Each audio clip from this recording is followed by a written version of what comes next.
Sports Update. Super Bowl 59 goes to the Philadelphia Eagles. They dominate Kansas City 40-22, and the final score did not tell the full story. The Eagles led with just under 8 minutes left in that game, 40-6. Jalen Hurts takes home the Super Bowl MVP, and Philadelphia will now celebrate their second Super Bowl title with the Super Bowl parade being this Friday. And we are now heading fully into the offseason. Some Bills coaching notes from over the weekend. The team is moving on from special teams coordinator Matthew Smiley. Smiley has been with the Bills since 2017 and has been the special teams coordinator since 2022. And Buffalo is reportedly hiring former Patriots cornerback coach Mike Pellegrino. The 31-year-old has been with New England since 2015 and has been their cornerbacks coach since 2019. And then some tragic news, as former Bills head coach Dick Duran did die at the age of 74. For more on all of this, we do have pieces up at our website, WGR550.com. The NHL is off until Saturday the 22nd. The Four Nations face-offs will get underway in Montreal and Boston. Four countries, America, Canada, Sweden, and Finland, will face off in this round-robin tournament. Canada and Sweden will get the tournament underway on Wednesday. And then for Sabres who are participating, Rasmus Dahlin for Sweden, and Ukko-Pekka Luukkonen and Henri Jokiharju for Finland. And then in the NBA, Luka Doncic expected to make his Lakers debut tonight against the Jazz. Tip-off, though, for the Night Owls just after 10:30 p.m. That's your Paddock Chevrolet Sports Update. Paddock Chevrolet celebrating 90 years of business. I'm Zach Jones for WGR Sports Radio 550.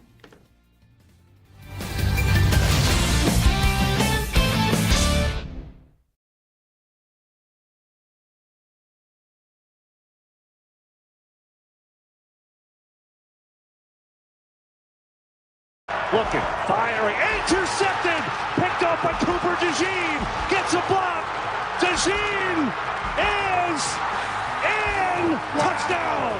Four-man rush, pressure again, Mahomes in trouble, Mahomes sacked again, third of the day for Philadelphia.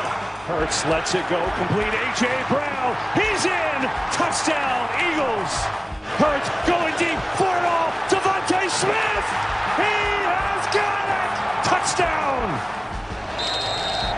For the second time, the Vince Lombardi Trophy is headed to Philadelphia. Eagles fly in Super Bowl 59. It's Mike Schopp and the Bulldog on WGR Sports Radio 550. All right, we good? I think we're good. You're on camera? I'm on camera. I see me. I assume I am. I see you. Off to a good start. I see you. I see me. I think everybody watching the stream sees us both. So you are good. You are home, not feeling well?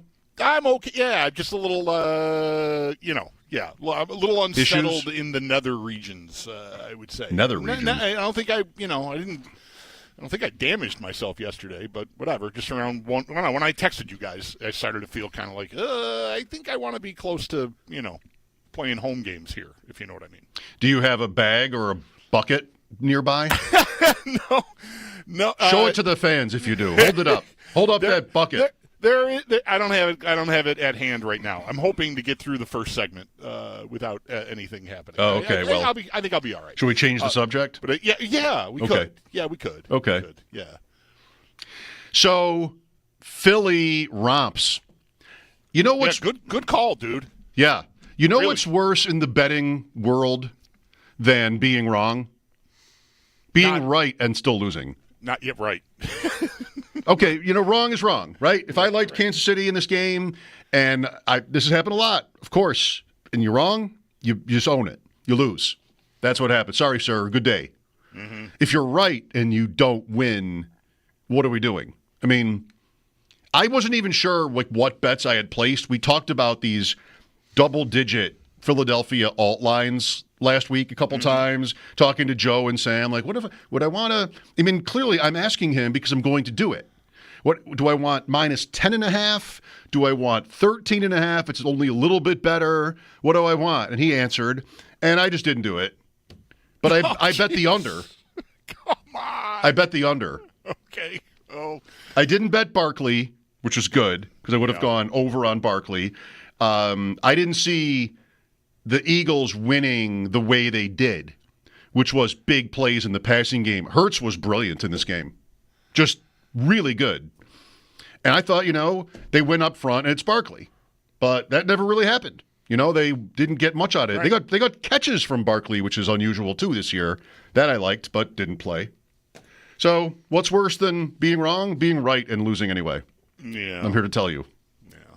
Well, I walked both sides of the street. I had a small wager on either outcome, right? I mean, Chiefs and a couple of things, a couple of player things, and then same with the Eagles, and none of it hit. Although I did get the kick of destiny, so I won $10. That was before the game?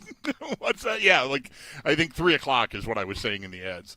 I didn't watch it. We were watching golf. But so was I. I saw that I won. So yay me! I was on Eli, so I got $10. Eli did it. I didn't even know. Yeah. I guess I'm just not up to speed here. But yeah, I didn't get any. I didn't even come close to any of the stuff that I had going in the game. So what is interesting about the day after the Super Bowl is that you not only analyzed the game, the biggest game of the year, but you sort of for the final time maybe kind of sometimes rewrite what happened along the way. Like with the Chiefs, who we obsessed over throughout the season, this team is kind of bad. I intentionally went pretty far just for effect. This team is bad. Mm-hmm. Stop with how whatever. This does not look like a good team. It looks like a team with a great record, but not a great team. So the season goes along and they win. I mean, almost literally every week. They lose the game here. That was a close game here, but they lose. They brilliantly didn't let it be one score. It made it 9. The least you can win by. Bare minimum you can do to make it not a one-score game. That's right. Perfect plan. And, they get the bye. They even get the week off in week 18 for what it's worth. They get the Texans at home. Fine. And they get a Bills team that they score on at will in the playoffs. And then, they're back. I guess it's about 3 in a row and everything else. Mahomes' greatness, Reed, 2 weeks to prepare. And they run up against an actually great team and get buried. Yeah, they were just in the mud all game. And the Eagles, I mean, what an impressive performance up front by them, on the back end too. I mean, just – I kind of kept waiting for KC to pivot to some kind of quick game like they opened up with against the Bills, and I just guess that must not have been there. They had everybody covered, and their front four was just dominant. What I end up thinking, I know how – I think this has softened over the years as the league has changed, and it's harder to just win with big plays down the field and all these explosive passing games. Like when Mahomes and Allen first started hitting, it seemed like, oh man, we're in for just an aerial circus assault here for the next 10 years or so. Mm-hmm. And defenses pivoted and figured out a way to at least curtail a lot of that. And so I think I have sounded mostly like I need to, everybody's, the McDermott defense, you can't stop the Chiefs. Look at the numbers in the playoffs. And I mostly am over here going, I got the ball with 2 minutes left. I got to score. I win the game. That's how I win the game. I win the game on offense, and I sort of put defense over there. I want to be as good as I can be, but that's not what's going to win for me. And holy cow, what an eyeful of defense we got yesterday from the Eagles. And nothing really, I don't want to do a disservice to what Vic Fangio drew up there and how confusing it might have been, but there's nothing confusing about rushing 4 guys on every single passing down. Only one time was one of those guys a linebacker. Zach Bowen, I think, blitzed one time, but a D lineman dropped out, so they still only rushed 4. And they just wreaked havoc on the Chiefs. Something the Bills were completely unable to do. And it was just really incredible. So you got 2 things working there. You got, I'm assuming, good cover people taking away those quick hitters, and then enough time for your guys up front to win. And, man, I'm thinking more about the Bills' defense than I was a week ago. Or really at 6:30 last night before the game kicked off. Yeah. And I'm sure a lot of fans of a lot of teams are thinking the same thing. Oh, that's what I need to do. I mean, it's a thing you always say. The Bills have been on this train since they lost the first AFC title game in 20 to them. It was pass rushers in the first 2 rounds of the draft and eventually Von Miller after that. Like, we got to find a way to get this guy either on the ground or disrupted enough that he's going to throw us the ball. And the Eagles did it. The Bills have just not been able to. So, Myles Garrett watch, Max Crosby watch, Khalil Mack watch, any watch you want. Pass rushers, middle guy, defensive tackles. Like, I'm going to need dudes, I think, because that seems like the secret sauce. I love a watch. Let's have some watches. Right. Well, I struggled this year at times, relatively speaking. I mean, the Bills ran away with the division. It wasn't like they were mid or anything, but I struggled at times this year to accept that they were really that good. Like, the record was great, and they had some good wins, but a lot of them, I felt like I was trying too hard sometimes with, Indianapolis or San Francisco's injuries, and they fumbled. The turnover thing every week was Detroit's defense when the Bills went to play Detroit. I mean, they almost never lost. It was one loss from week 5 after losing in week 5 to the end, just the game against the Rams. So sitting here every day, man, am I trying too hard to poke holes in this? Like, how many good all the different frameworks, how many good players, the turnover luck. What is this really? The division in shambles, right? Mm-hmm. All the different kind of excuses for it. And after, that was the game I kind of expected, just Philadelphia looking like the better team and not even really that close. And what am I left with? I'm left with kind of the same questions. Like the Bills had a great season, period. Yes. Did they have a great team? Do they have a great team? They had a great season. They have a great quarterback. Here comes Philadelphia to show you how it's done. And, I mean, no one else could do that to Kansas City either. Right. But I did feel worse about, in 2 different ways here. Worse about sort of what the Bills are, having watched it, and then also sort of like justified for feeling, concerned. Yeah. The one thought I did have that would sort of defend the – I don't know, defend. I don't need to be defended in this conversation exactly, but look, as impressed as you should be with what Philadelphia did up front, they had a guard playing left tackle, Kansas City did. They were vulnerable there. The Bills, again, couldn't exploit it, but in a matchup against the Eagles – if they're going to try to win with 4, I mean, I think my offensive line was one of the strengths. That's a very good unit. That's a great unit, even, I would say. So while the Bills don't have, explosive skill players all over the place, especially out on the edges on offense, their line, I wonder if Philly would have been able to be as successful as they were yesterday if they were playing the Bills. Yeah. I think that's a fair question to ponder. I mean, I know they stomped Kansas City and the Bills lost to Kansas City, ergo, whatever. But it doesn't work that way. Like, the matchups are different. So, we won't find out about that. Obviously, it's not going to happen. But that's one piece of the team that I feel really good about moving forward. But now I'm like, I haven't been shy about being excited about the Myles Garrett idea or any other idea.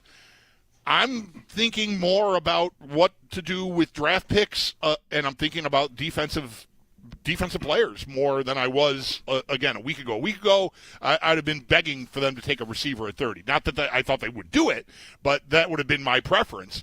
And now I'm thinking about interior defensive line and edge and all that and safety and just a whole slew of things. That's a rookie safety there that made that pick 6. We have a rookie safety. That was available when the Bills picked at 34. Yep, 33. 33, sorry. Yeah, that's right. And, they picked their guy in the second round, Bishop, and we'll see what that amounts to eventually, because I imagine he's going to have a starting role next year. I mean, they got a lot of ground to make up on that dude. I mean, that guy played – that guy is a force. DeJean.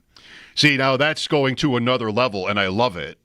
Like, I'm just sort of refreshing all the different takes through the season and what are the right conclusions. If you want to go back to the draft, how would that have gone over?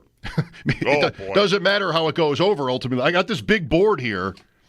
Because it's not a safety board, it's a receiver board. If they trade out with Chiefs who draft Worthy, then they trade out with the Panthers who draft Leggett, and I go defense there.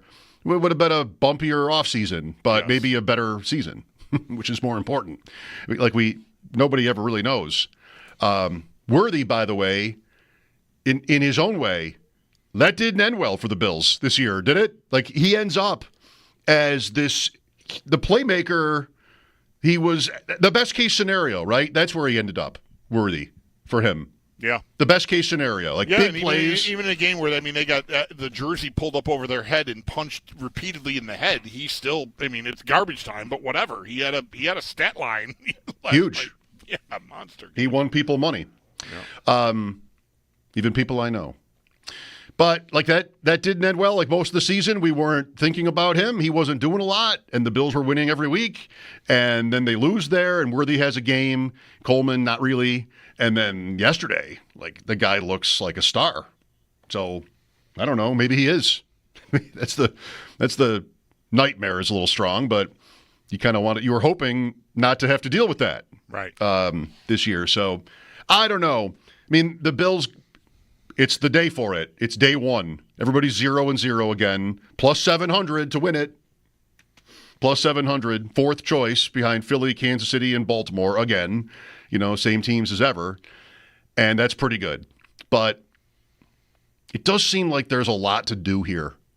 Not suddenly, but it does kind of feel like there's a lot to do here. Maybe the one that would feel better anyway, perspective on the future is to think about the Chiefs and maybe what ended. I don't know. That's a lot too, right? Did anything end? I think Kelsey ended. Yeah, if it doesn't, it probably should. And that's a big deal. Yeah, such a big deal to them. And here you've got a game where, this was kind of most of their season where Mahomes missed, and whether it's just slow, the age on Kelsey probably just doesn't move really anymore. And they didn't do anything against Buffalo either. He had an excellent game before that. But that's how it goes. When you get older, it's just less consistent. Right. And the safety blanket of Kelsey just kind of wasn't there. And now, that's 5 or 6 sacks right there because he's got the little bit more time he needs to figure out what he's going to do, just obviously simplifying it. But he doesn't have that weapon in Kelsey probably going forward, I would think. I don't know if he plays or not. Or if he does continue to play, maybe we should be rooting for that because I think he's diminished enough that if they want to count on him in any way, shape, or form like they have been, that might be a miscalculation on their part. I know all they do is win and beat the Bills in the playoffs. So far be it from me to point out their flaws or a bad decision in the making, but I think that would be one. And yeah, I'm glad you point that out because I've read a few different pieces today that are with state of the Chiefs, how quick. No, you can't say what Bulldog was about to say and get away with it. That is just not good. That's not allowed. The quick disconnect. All right, you want to try again? What happened? You went off the air there about 20 seconds ago. Oh, wow. I'm sorry. You were saying Kelsey? Yeah, Kelsey, pieces talking about, are the Chiefs, is this the end of the line for the dynasty here? And, I'm reading and I'm thinking, Rashee Rice will be back. He was their best receiver last year. Pair him with Worthy, fill in the blanks, replace Hollywood Brown if you want, replace Juju and DeAndre Hopkins. But Kelsey is the piece that has made that thing. What do we say every time we're talking about, their weapons, comparing them to the Bills? It's like, well, they've got that guy. And that guy has made almost all of the difference for them. So if they're going to have somebody else doing that job, that might be a big, heavy lift. for them. Yeah, there is an out on his contract too. Like I don't know. Maybe they just bring him back if he wants to play. He's meant so much, but this is the year where they can get out, according to Spot Track, pretty comfortably. I do my Monday morning podcast, ADP Chasing, with Davis Maddock, Pat Corain. Davis, a Chiefs fan, and like, what is one Chiefs fan's takeaway? And he's great. He's like, maybe this loss was so bad that they actually get serious about their offense. Which I know what that is to say. Like, I made the qualifier about the Bills, too. Like, these are two of the best teams in the league. But, he points out Kelsey, don't blame him for having him on the field, but, like, that might be over. But Kareem Hunt and Juju and Hopkins, like, they were old. Yeah. And they finally looked it. They all looked it, yeah. Hopkins had that drop, and look at the rushing stats for the Chiefs yesterday. Nobody's in single digits, or rather double digits, except Mahomes, who didn't even get to his number either, by the way, and it wasn't because of kneel downs. But nobody else rushed for 10 yards. They did get down, but even in the first half, like that, what are they? Isn't that, maybe this isn't a great thing. You have 1 minute you're going to make history, 3 championships in a row. The next, like, oh, you have all these problems. Right. What are we going to do? And that fix, if it's about, even Rice will maybe be suspended, and his knee injury, they say, is so bad that it might not even be, he might need time, like, sort of to get to where he was. That's probably the case. But it's not an easy fix to kind of get younger, in all these ways. Kelsey, receivers, they do have Worthy, and they will get Rice. And, of course, they have Mahomes. But their line, you made the point about, it was a good point, like, would the Bills have had a better time blocking Philadelphia? And what do the Bills do about this on defense? Good questions. The Chiefs, Joe Tooney, to your example, the Chiefs have had problems going into Bills games up front. The one guy's false starting all the time, and, like, they've been wobbly, and the Bills just have not taken advantage of it. Right. And Philadelphia demolished them, here. So that gets me back to, what do the Bills actually do here? And it's not just about Kansas City. And they've got their own questions, as we're saying. But, it has been about Kansas City. Yes. It has been about them. And it has been about them in the Bills drafts. So, yeah, defense is where it's at. I think offensively, the Bills will look very similar to what they just looked like. Yeah, I think that is fine. You use your word. Fine. It's fine. I think it is fine. I was running into fine there. There was no avoiding it, and I think it is. Get me something to replace Cooper if you're not keeping him. And I think, the rest of it, okay. Like, I'm all right there. Like, up front, certainly that's all solidified. None of those guys are going into walk years or anything. So I'm in great shape there. The running back, I bring back Ty Johnson or find, again, a reasonable facsimile thereof. Like, I think a lot of offense, I think I can live with. I think defensively, and maybe it's a lot to do in one off season, but to see a team just capitalize on an average offensive line from Kansas City. It's not like they were the worst or anything, but man, Philly just beat their heads in. And, like, there's, the middle of that line especially. There's a couple of guys, highly picked guys in the middle there. Carter especially, just a havoc wrecker.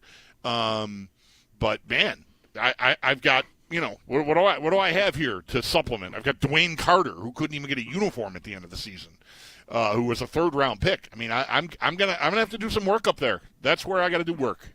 Yeah, some of the draft misses have started to pile up and be a problem. 803-0550 for your takes here the day after the Super Bowl. I've got my draft guys open here. You want to just throw out a name at some point? I might do it. I'm known to do it. Luther Burden. I'm known to do it. Lines are open for your calls. Sal will join us at 4 today. Mike Schopp and the Bulldog, WGR.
those early turnovers swing the momentum of the game, and then they capitalized on them. I mean, they scored on the one, and then they got a touchdown immediately after. So that's 14 points that I kind of gave them, and it's hard to come back from that in the Super Bowl. And so just didn't play to my standard, and I have to be better next time.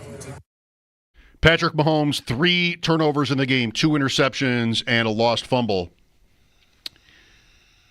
Jalen Hurts had a pick of his own in this game, but I thought he was superb, Hurts. Like, the dimes he was throwing, even the pass interference early, which was like, here we go, right? A.J. Brown, maybe, but come on. Just great balls. So, Super Bowl MVP, Hurts, and I feel like that's great. He had a great game, great season. That team was kind of in rough shape last year at this time. Yeah, they really spiraled at the end of the season, and even this year there were some bumps there. There was a lot of talk about whether A.J. Brown is disgruntled, not seeing the ball enough. It felt like maybe they were coming apart again, but man, they certainly did not do that at all. I mean, they looked like the best team in the league last night. Let's get to your calls. 803-0550. Patrick is with us. Hi, Patrick. Hey, guys. Trying to process the Super Bowl through a Bills fan eye view, and I don't really feel good about it. I'm upset because I should have been happy that KC got their butts whooped, but I just keep thinking, what if that was the Bills? Because I really thought this was their year. How do you think the Bills would have done? Would it have been the same thing, or any given week, anyone could beat anyone? Well, I was saying during the first segment that up front, I would have felt like I would want to trust their offensive line to do a better job than KC's did. I don't have to be right about that. Philadelphia might just be so good up there, but there was nothing exotic or that confusing about what they were doing. They were just kicking butt. Just smacking the guy in front of them around and getting home. So I don't know that I wouldn't have expected the Eagles to have as easy a time doing that against the Bills, but that doesn't mean, they had 6 sacks. Maybe they get 4 and that's enough, or 3 against the Bills. I don't know. But that's a key element to, I think, how different that matchup would have been, because I just think KC's been not real stable up there for a couple of years now. And, inside they're all right, but they had to move Tooney outside, and that hurt them. So I would have trusted the Bills to do a better job in that one matchup. Whether that's enough to avoid, getting curb stomped like the Chiefs did, I can't tell you. You wouldn't expect anybody to be down 40-6 midway through the fourth quarter. Like, right. You'd want to think they would have done better than the Chiefs, that the Chiefs next time would do better than the Chiefs last night. It's more about the missed opportunity in the AFC Championship. If we don't know how the game would have gone against the Eagles, but what didn't happen is that Kansas City made history, beating the so-called best roster in the league for a third straight title, second against them, and all the accolades that come with, and the feeling that maybe was mostly how we've been talking for the last 2 weeks before last night, which is, maybe they're just too good. Yeah, they're inevitable. Well, that ended last night. That it did. They were not. It might still feel like to the Bills they are, but you saw they were exposed last night to an extent. You got to be able to win up front to make it happen, but. And cover. It's not just that, because, again, the quick game ate the Bills up, and they're not built, especially once Benford goes out of the game, but even with him, there's not a lot of foot speed. There's just not a lot of man cover ability there, and I think that could have definitely hurt the Bills in that if they got into Philadelphia, because it hurt them against Kansas City. Here's John next. Hi, John. No, John. Okay. How about Wes? Hi, Wes. Hey, guys. How are you today? Really good, happy Bills Monday. Sure. Okay. First of all, I want to start out by complimenting you guys. You have a great show. I love it. I've been listening to it since since I was delivering pizzas in 1988. And you've both evolved in your craft and become so good. I just want to compliment That's you. awfully nice of you. We don't go back to 1988, but thank you. Thanks. Yeah, I appreciate that's it. how long I've been listening to GR, I guess. Then. Thank you. Good deal. Yeah, no, and Mike, I remember you used to be Can we get to the game? I appreciate the compliment. Can we get to the game? It's what people are listening to hear us talk about. So what are your thoughts on the game? My thoughts on the game, Mike, are if it had been the Bills instead of the Chiefs, Vic Fangio would have had to come up with a whole different game plan for defense, and the Bills would have, I think, just kept doing what they've done all year on offense, and Philly's just they dominated. Patrick Mahomes looked awful. He looked horrible as a quarterback. But I know that's mostly Philly's defense. I don't think the Bills would have won the game, but it would have been so much more entertaining and fun. And sure. I guess. I don't think the Bills are that far off. I really do think they have a better roster than the Chiefs. Okay, maybe. Thanks, Wes. Maybe. I don't know if I agree with that. I mean, Kansas City has. I don't know. I don't have a ranking in my head. I don't know if I don't think the Bills have a great roster. I don't think that means they're far away per se, but I think maybe similar to Kansas City. We did say this already. I think a lot of people are saying it with their age, especially on offense, is there's a little bit maybe of a time where it's time for a reboot. And that's Kansas City's weapons to an extent. They have Worthy. And I think with the Bills, it's defensively where, as the season played out, they just really didn't hold up that well. Whether you want that to be pass rush or secondary or anything, like there's stuff that needs fixing. Yeah. To take the idea of the Bills in this spot instead of Kansas City a little further, I already mentioned the pass blocking thing. I would want to trust the line. But there's no guarantee they would have been able to run the ball against that team. Kansas City couldn't obviously do it. And this year, more than any recent year, I think the Bills felt and played like they needed to get that going in order for everything to work. And so they could have had a frustrating evening trying to do that. And then you might get into more of a similar situation to what you saw Kansas City face with last night. But again, if you could handle them up front better, then maybe you have a chance of making some plays and don't get in such a big hole, right, and it ends up being a better game.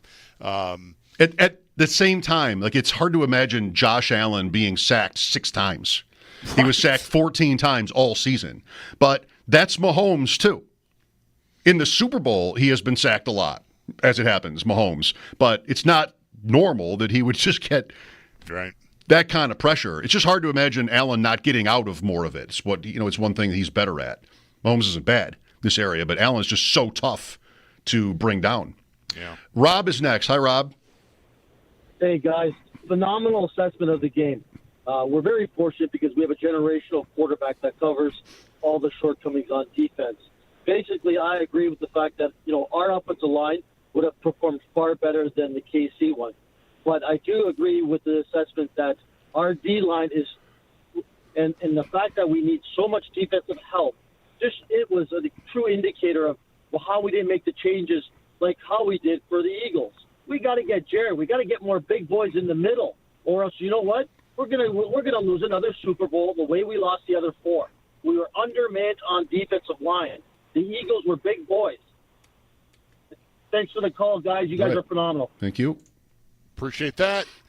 Yeah, the guys in the middle really are that is a big difference. And those are premium picks. And that's what you'd want from Ed Oliver. And he's not. I mean, he's like, what is he? Half the player Jalen Carter is. Like, he's just not close. So funny that guy didn't end up with no sacks in the game. They get 6 sacks, but the edge guys 8. But I think the middle is where that really begins for them. And they are very strong there. For a team that's been as excellent as they've been, a dip here and there, but they've maneuvered in the draft well and made timely trades to get these players, and they've just hit on a lot of stuff. I mean, they really have. The secondary too. There's rookies back there that are performing at a very high level for that team. Wesley's next. Hello. Hey, Mike. Hi, Bulldog. Hi. Appreciate you taking my call here, guys. My goodness, I think Buffalo in general got a better night's sleep from last night there. I watch a game like that, and on this topic of what if with Buffalo, right? I can't help but think of the maturity of Josh Allen and reflection of this as well, because you see how much Mahomes collapsed under so much pressure there, and I can't help but go back to what we talked about last year with turnovers and can Josh Allen get his stats improved on turnovers. I think we have, reflecting on a game like this, if we're playing with our imagination here, how far away are we from being able to get at least to a Super Bowl from a Buffalo Bills fan perspective? We have a much more mature quarterback now. We have Josh Allen who's proven less turnovers now, and you just said it yourself, Mike, with how many times would Allen have gotten sacked versus Mahomes or someone else having taken the AFC Championship to the Super Bowl. Well, the other thing I noticed was are our suspicions confirmed about, are the Chiefs superstars or were they just stars this year? Stars versus superstars. How many games did they win last season that were either a stupid mistake like the Raiders game with a bad snap or a blocked field goal versus really seeing a generational talent come forward? But that's all I got to say. Okay. I'm not sure what to respond to in all of that. I know. I think I got left off at the wrong bus stop just now. I'm not really sure why I'm. It's a missed opportunity that feels to me worse than it would have felt had Kansas City won. Because if Kansas City won, they're just too good for all of it. Right. And how much can you really blame anybody for losing to them? But they didn't. They didn't look like they belonged on the field with the Eagles. And I think much in the way that after 13 seconds, what a missed opportunity. The Bengals at home. Then the Bengals went and won, and you really couldn't play with that as easily. And then the Bengals win the next year. And they beat you the next year. Right. That went away. You had a minute there where you're like, the Bills never would have lost to Cincinnati. At home, really? And I don't know, that became tougher. You don't know the answer, but that became tougher to say. And I think a Chiefs blowout loss takes you back to the game 2 weeks ago. How come they couldn't stop him? Right. How come they couldn't sack him? How come they couldn't take the ball away? What is it really? And that doesn't have to trump the whole season. I'm not saying that either, but that's the one of the first guys through was I really couldn't enjoy this yesterday. Yeah. A lot of people are calling to say they loved it, and you could feel that way, of course. Yeah, I'm more in the I couldn't enjoy it because almost right away by midway through the second quarter, I'm thinking, man, they were so gettable. Again, I don't have their roster. I don't have their guys up front to kick ass like the Eagles did. But, man, to just not even get a sniff of it. It was a very close game, obviously a field goal game the Bills lost. But, within the game, despite how close it was, the Bills never really got close to Mahomes in the game. Sal coming up at 4. Mike Schopp and the Bulldog here, WGR.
Coming up just after 4. Are we into the Four Nations tournament, or will we be getting into it? Will it be good? I am definitely going to I'm going in with pretty high expectations. So we'll see. Yes, I'm looking forward to it.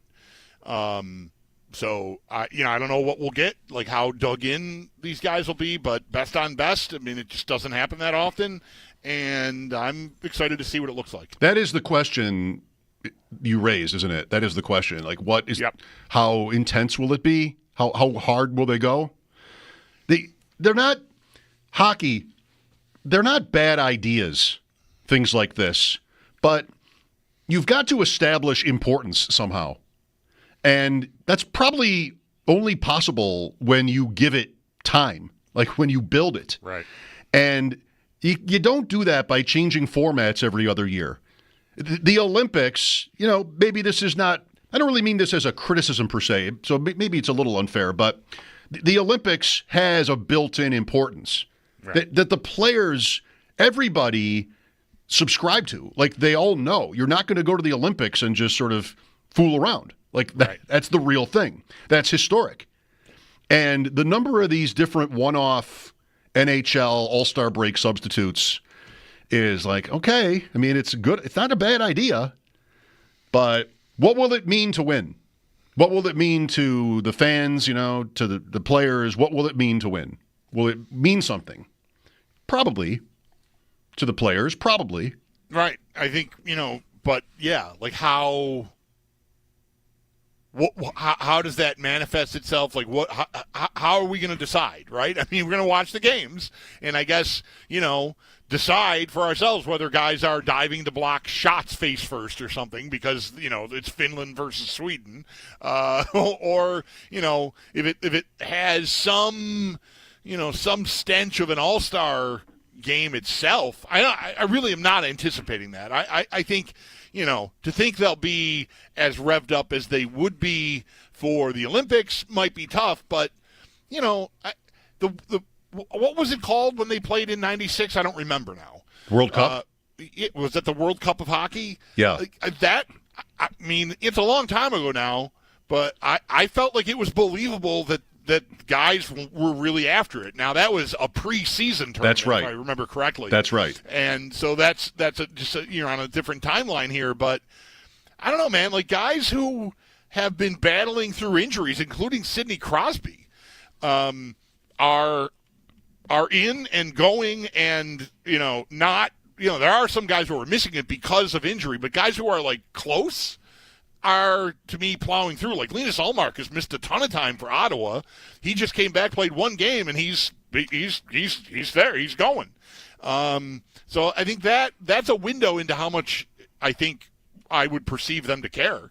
Because it would be pretty easy to go like, they're paying me $6 million a year to be their goalie. I think, and I missed a month here. I think I should stay home and make sure I'm ready when we pick back up. But he's going. That in of itself, I think, speaks to, it's not like, guys skipping the Pro Bowl. Far from it.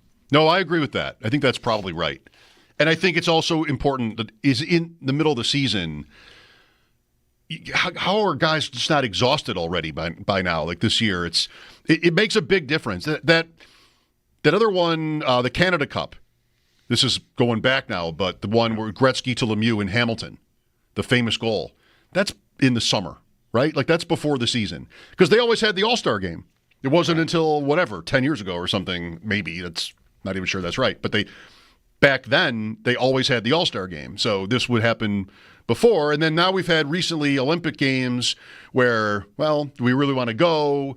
We're going to Korea, or we're going to, 16-hour time difference. Does it make sense? Also in the middle of the season, right. We've been all through that. So it probably will be really good. I just don't know how much I'm going to really care who wins. I don't really identify with NHL players by where they're from.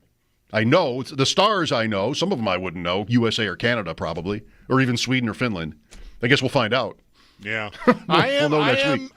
This week. I'm excited enough about it that I'm following along on social.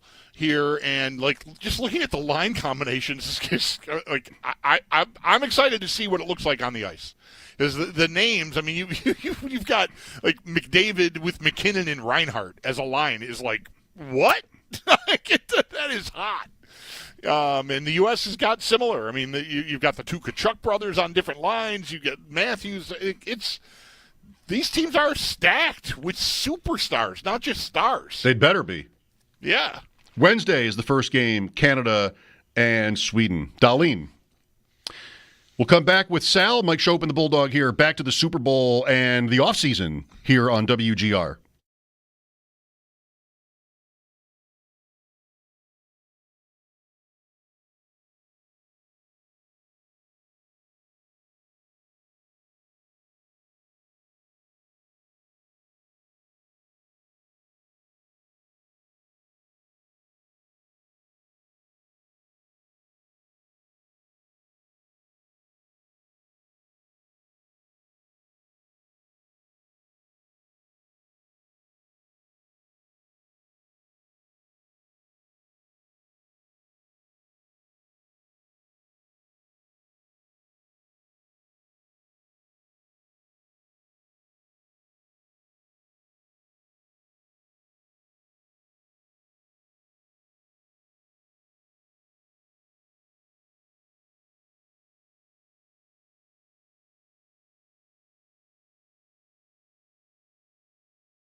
trying to decide exactly where to rank this. Can't be number one. But getting a text from Sal about next year's NFL schedule is one of my favorite texts to get. Yeah, right. And today, we're talking about his schedule today, and, his son has this and that, and then he comes right back at me with, the NFL has not had a divisional opener since 2012. And I scrambled right to get the Eagles schedule. Like, all right, let's. The Lions jumped out at me when I looked. Lions, yeah. There's always Dallas, Washington. Those are good. Yeah. Sally, you got a favorite? My favorite's the Commanders, my favorite idea. But based on what I looked up and texted you, the last time there was a divisional opener was 2012. Maybe the league just doesn't like to do that. So Lions would be my next best option. I think the Bears are a sneaky play here. Okay. Big market. they're and are they? They're too bad. Yeah, they're not quite because the Lions were in that spot 2 years ago, and right after Kansas City beat Philadelphia in the Super Bowl, that the Lions drew that spot, and I thought that was a reach. But they were at least coming. Like, they leaned into the end of that previous season pretty hard, and the league got paid off there. I mean, not only did they belong in the game, they won the game and have been a contender really ever since. I don't think the Bears are quite there yet, so that would surprise me, I would say. Broncos would be more on the level of what you're talking about then, Bulldog. Yeah, sure. Yep. Washington, Detroit. Dallas is bad too. That's the list. I think it's Washington. It should be Washington or Detroit. Well, you don't think the Rams would fit? It's okay. That's a playoff rematch. Yep. The Rams came much closer to beating Philadelphia than Washington or Kansas City did. So it turned out, yeah, right. That might be good. Yeah, that's right. Well, of course, Philadelphia has this privilege by having won the Super Bowl yesterday. Did it shock you, Sal? It didn't shock me this game. I thought it was possible that they would just be that superior. But I think it shocked a lot of people. How about you? I thought it was possible. I was still shocked at how easily it was done, how quickly it was done. Right? Like, when we talked last week, I said, yeah, I mean, there's a path to the Eagles just dominating because they're how good they are up front, and that probably leads to Saquon dominating. He's the MVP. Like, that's the game script. I think, to me, it was just shocking that they didn't even have that, and they still were just handling Kansas City every step of the way on both sides of the ball. How quickly they dismantled them, how easily and efficiently they did, that's what was shocking to me. I mean, this wasn't a game where, it was 10-0, then 10-3, then 17-10, then 24-10. This was right off the bat, 24-0, halftime, the game is over, see ya, have a good night, let's party next year. Yeah, I think, sure. I mean, I sat in a room, 5 days last week with Mike, and he thought that this game was, maybe this was your most likely outcome. Like, not a blowout to the extent that it was, but like a comfortable Eagle win, a 2-score win. And so, I mean, you could see it. Man, I underestimated just how dangerous up front Phil. I cannot believe they sacked Mahomes 6 times and did not blitz one single time on a passing down. Yeah, it's really amazing. I mean, you have 31 other NFL teams today saying that's what you have to do. I mean, it's a defensive coordinator's dream, right? That you can get home with 4 and not blitz. Every single defense wants to do that. Well, it's not that easy, but it makes it a lot easier when you have that front. And those guys are just dudes, and they wreak havoc all the time. And they were ready, and they had a great game plan, and they knew I think for me was they just knew they could dominate, and that's why they didn't blitz. It's like, we'll take care of Joe Thuney and Caliendo. Like, they're just not going to stop us. They're not going to block us. Why do I need a blitz? Right? And it really was from there. And look, they paired it with good coverage. But people have told me today, like I said, look, this is obviously a pass rush. And a lot of the response, well, yeah, but look how well they covered. Well, yeah, it's a lot easier to cover when you have 7 guys in coverage versus 5 guys in coverage because you're sending 6, right? So all of that has to work in concert. And the plays don't even last that long when they're getting home. Exactly. So does Kansas City getting smacked like that change anything about how you feel about where the Bills are? I think it would have been, in a way, I mean, fans wanted them to lose like they did, but it might have been easier to live with the result of the year if Kansas City just won again. by a field goal or something and just like, yeah, well, everybody else is in the same boat with me. Can't beat them. That didn't happen, and it does have me sort of circling back to just how complete a team the Bills are, or just in terms of that game in Kansas City, what didn't go well enough. Yeah, I found myself thinking about that today, which is it's just more and more frustrating. Like, you think about just the missed opportunities here. 13 seconds obviously was one of them for sure. But that one and this one now go hand in hand for me, where these are games you could have won. These are games that you could have won and maybe been to the Super Bowl twice. Who knows what would have happened in 2021? They would have been home. But this one, obviously, you would have because you're in the AFC Championship game. No doubt about it. But sports, as you guys pointed out earlier, football, it's about matchups, right? It's a different game. It's a different team.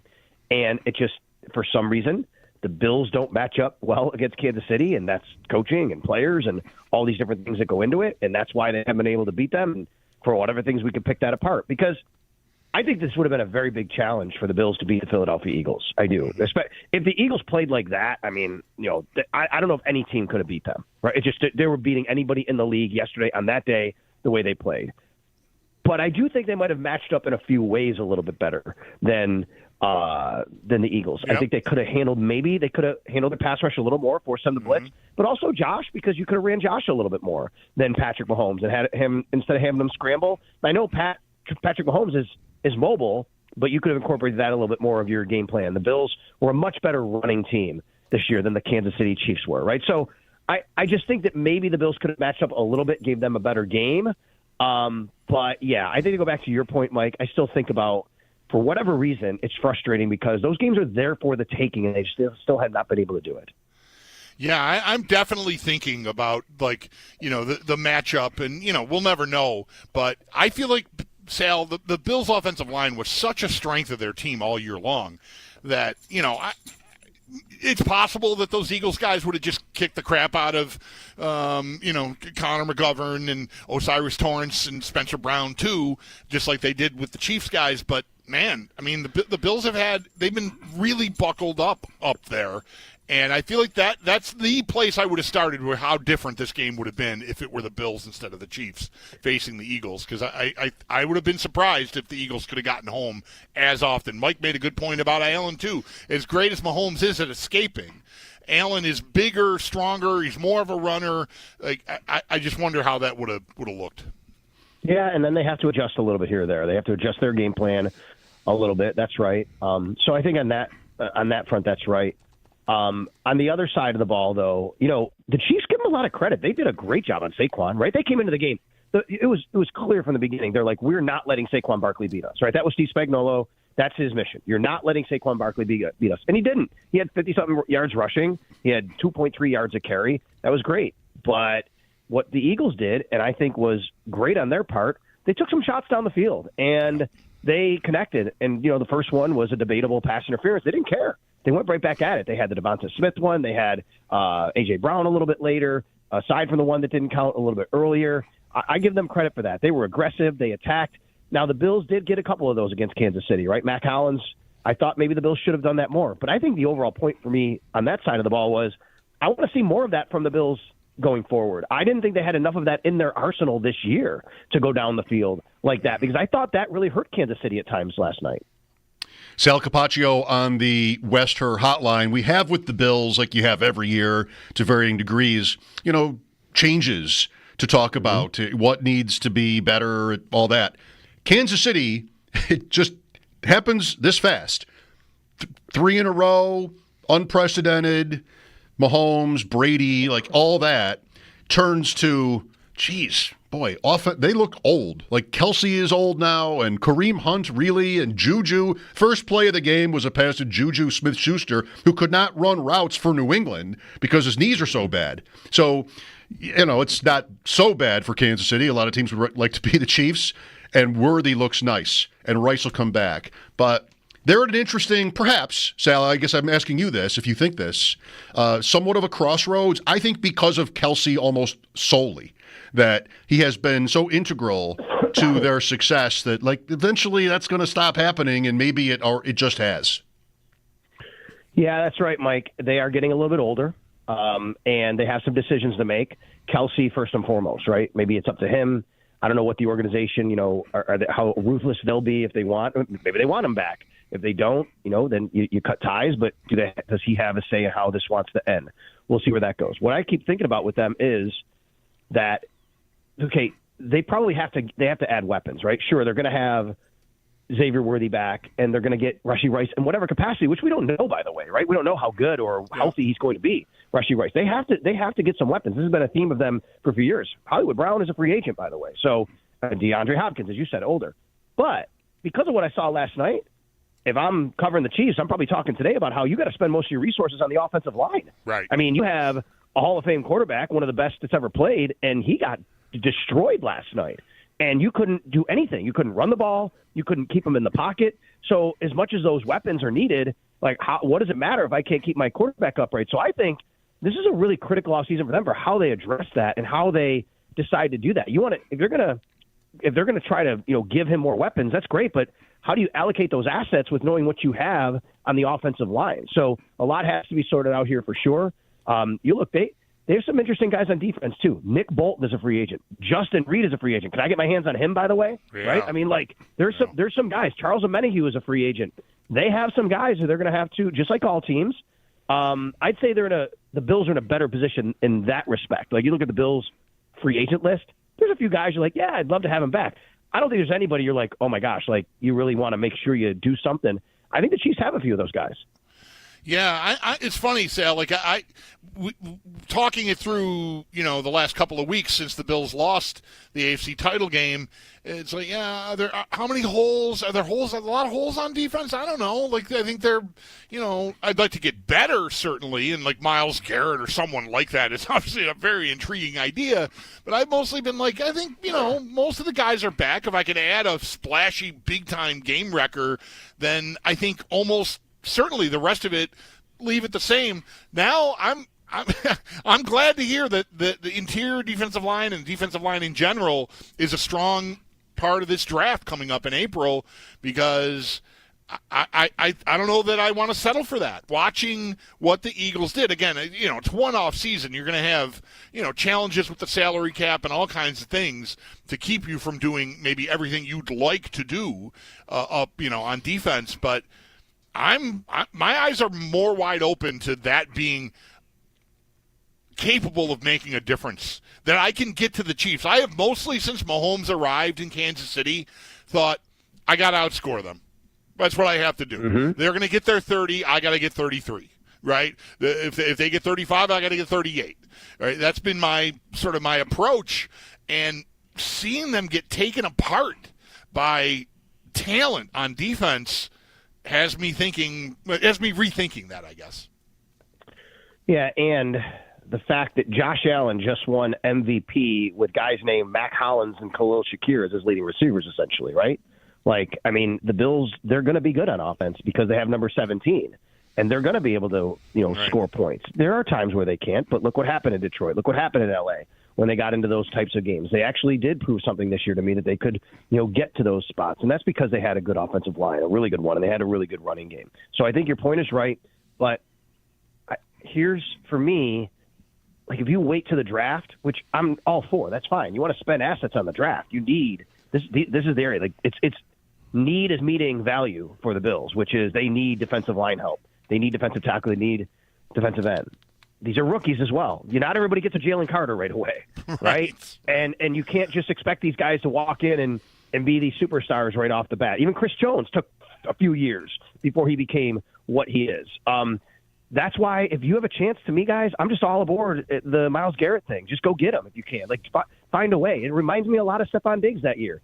I know that the Bills could have stayed there and taken Justin Jefferson. You know who else could have taken him? The Philadelphia Eagles. They chose Jalen Reagor, by the way, ahead of Justin Jefferson. Nobody knows that. Nobody knows what the guy's going to be and how it's going to turn out. But the Bills needed to make a trade like that at the time. They had to swing hard for a number one wide receiver, and that's what they did. To me, this is the year you got to do that. You can go replenish on defense. I don't know how much. And then you got to hope that those guys hit and those guys can play and those guys can contribute on top of a pretty good roster already that you have. So it's going to be a tricky balance here. The other thing I'll say is, and we've seen signs of this now maybe with some of these reported coaching changes, I'm just you know what this offseason is going to be about for the next, maybe month and a half for me, at least till free agency begins, and we're going to see a little bit more. Honestly, I'm really wondering if they're going to have some sort of, how big of a philosophical shift? Is it a huge philosophical shift? I think there are definite breadcrumbs leading to the Bills having a philosophical shift on defense and them going to a more aggressive man-to-man type of scheme. Let's follow up on that. So there was the addition late last week to the defensive staff, and personnel-wise, Sal, how well-suited do you think they are to do that? Apart from, which is better in general, but do you think the personnel they have or might have their eyes on make it so this is a good time for this kind of thing? Yeah, so first of all, let's just say that it's Ryan Nielsen who's expected to join the Bills staff as a senior defensive assistant. He's been a D-line coach, a co-DC, and he was with the Falcons and the Jags. Apparently, he has a pretty extensive background in running more man-to-man. That's pretty much a lot of what he's been around. And now we have another report, the guy named Mike Pellegrino, who's been with the Patriots for the last 10 years, under Bill Belichick mainly, is going to join the Bills staff. He's been the corners coach in New England. Now, this was a report by somebody, and I'll have to grab the Pelissero, I think. No, I don't think that one. I don't know if Pellegrino reported on Pelissero. It was somebody else who did. Oh. But either way, it was CBS, probably from CBS Sports. Either way, sorry. The point is, Pellegrino, I had Evan Lazar on my show today, and I said, hey, is this a guy that is very familiar with that type of scheme? He said, absolutely. You think about the guys they had, like Stephon Gilmore, Christian Gonzalez when he came. They really wanted to have number one corners and shut down corners and guys like that, and this was the corners coach. Now, this is on the heels of reportedly, all reports so far, not confirmed by the team, Scott Booker leaving the Bills he's their nickel cornerback coach, to go to the Patriots. It would literally be like a coach for coach trade here. But my point is, I think there's signs saying that maybe that's what they want to do. Now, how suited are they for it? Interesting question. Is Christian Benford a one-on-one shutdown corner? Christian Benford's real great asset is how great he is at zone. I think he can play man-to-man. I would not put it past Christian Benford to be a really good number one, man-to-man corner, but that's not what he's known for. That's right. Why he was able to start over Kyer Elam, and that's why people talk about why Kyer Elam wasn't a scheme fit, because he was more the man-to-man guy, and Christian Benford was the zone guy. I think Rasul Douglas can be, but at this point of his career, from what we saw this year, is he really at that level anymore? Maybe that's somebody that, I don't know, if you just say, okay, it's time to move on, maybe you bring him back because you feel that he would fit that type of scheme. It's just going to be interesting to me. I think that they are probably going to have to really, really look at their secondary, and if they're going to do something like this, then I think that might be even more of the area we look at first before the defensive line, to be honest with you.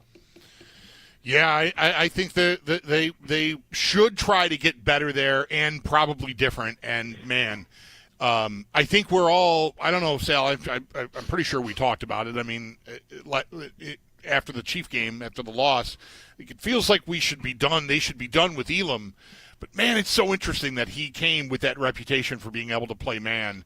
And I remember saying to you then when they drafted him, hey, maybe this is a sign that they're going to do what you just suggested they may do this offseason, which is mix in a little more and try to, just have more variety of things that they can do to teams and scheme up different things and different looks and more man coverage. I'm going a long way. I'm saying a lot of words. Just say, man, the Elam miss is looking more and more glaring. Yeah, he's an interesting guy for me this year because I just don't know how you can go into the final year of his deal, and if you really, after what you've seen for 3 years, unless he really wows you because you're going to some sort of new scheme or whatever, which I just don't see at this point. Right. I think that you might have to say, we have to move on in some capacity. Maybe you try to trade him for whatever you can get. Maybe he actually becomes a release candidate, which a first-round pick after 3 years would be, an indictment on the draft pick. There's no doubt about it. But here you sit. I think you have to start thinking about that. They have a couple guys in the practice squad that they, brought in, and they really like Daquan Hardy, to Corey Couch. These are guys, Jamarcus Ingram. I'm a big Jamarcus Ingram fan. You guys know that. I would not discount Jamarcus Ingram being a guy who could play in that type of scheme. I think if you go to that type of scheme, I think Jamarcus Ingram walks in and maybe is a guy fighting for a starting role right away. It isn't a great look, 3 years to cut, but it happens. Louis Cine came to the Bills. He was a first-round pick of Minnesota's, and that didn't even get past 2, I guess. Now he's got a Super Bowl ring. Just like that. 2 quick ones. Matthew Smiley out reportedly. McDermott, does that surprise you, given how he took a question or two about Smiley after the season, and I don't know, maybe he just wasn't prepared to, send him on his way or whatever? Because he did at one point. I remember thinking about it, like, okay, well, he's back. Yeah. Yeah, a bit surprising that he was asked, do you expect him to be back? He said yes. So now here we are 2 weeks later, and he's not. So one of two things happened here to me, maybe both, who knows. Obviously, the Bills organization got together, Sean McDermott, the front office, people who make decisions, got together, and they just kind of evaluated everything. And maybe in that moment, he did expect him to be back because they didn't go through everything they needed to go through with a fine-tooth comb and really reevaluate everything. And they ultimately came to the decision of, you know what, it's just better to move on. And when Sean McDermott talks very highly about Matthew Smiley on a personal level, trust me, he means it. I know how much he really likes Matthew Smiley. So I'm sure this is not easy for him to do, but he got to that point where they're deciding, whoever they're making this decision, that it's best for the organization. The other part of it is there could very well be a guy out there that Sean McDermott says, I got to have this guy. Like, you know what, I'm really sorry, but he's somebody that I really want to bring in that would really fit what we're trying to do here. And who that is, I don't know. I know Darren Rizzi's still out there, but the word is he might be heading to Denver because of his ties with Sean Payton. He was in New Orleans this past year, but could be anybody. But I wouldn't be surprised if maybe there's somebody out there Sean just really wants to make sure they secure and said, you know what, we have to do that. And before you go, Sal, quickly, Dick Duran, any thoughts or particular memories you want to just give us one or two?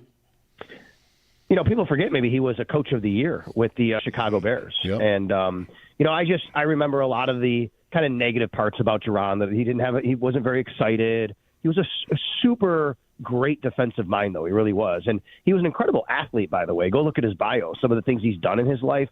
He's also young, right? 72 years old, guys, right? So I was surprised and saddened, obviously, to hear that.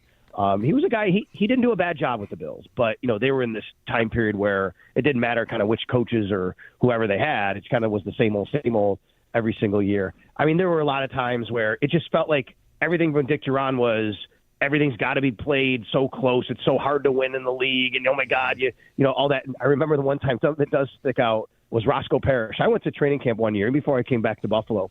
And I went to training camp at Fisher, and I watched Roscoe Parrish at practice. I'm like, oh, my God, that guy's, like, awesome. Like, everything he does, he might be the best football player out here. And everybody's like, why is he not playing? I remember Dick Duran going, well, he's not a Giant, right? Like, there was always something about everybody, the way he kind of talked about them and why he had his thought processes. But and then what was the other one? I like sticking around. Remember he got that extension that didn't actually become an extension, then it did. Like, what do you think about sticking around? I like sticking around. So I remember all those, too. Yeah. I just remember Eric Wood speaking very glowingly about him.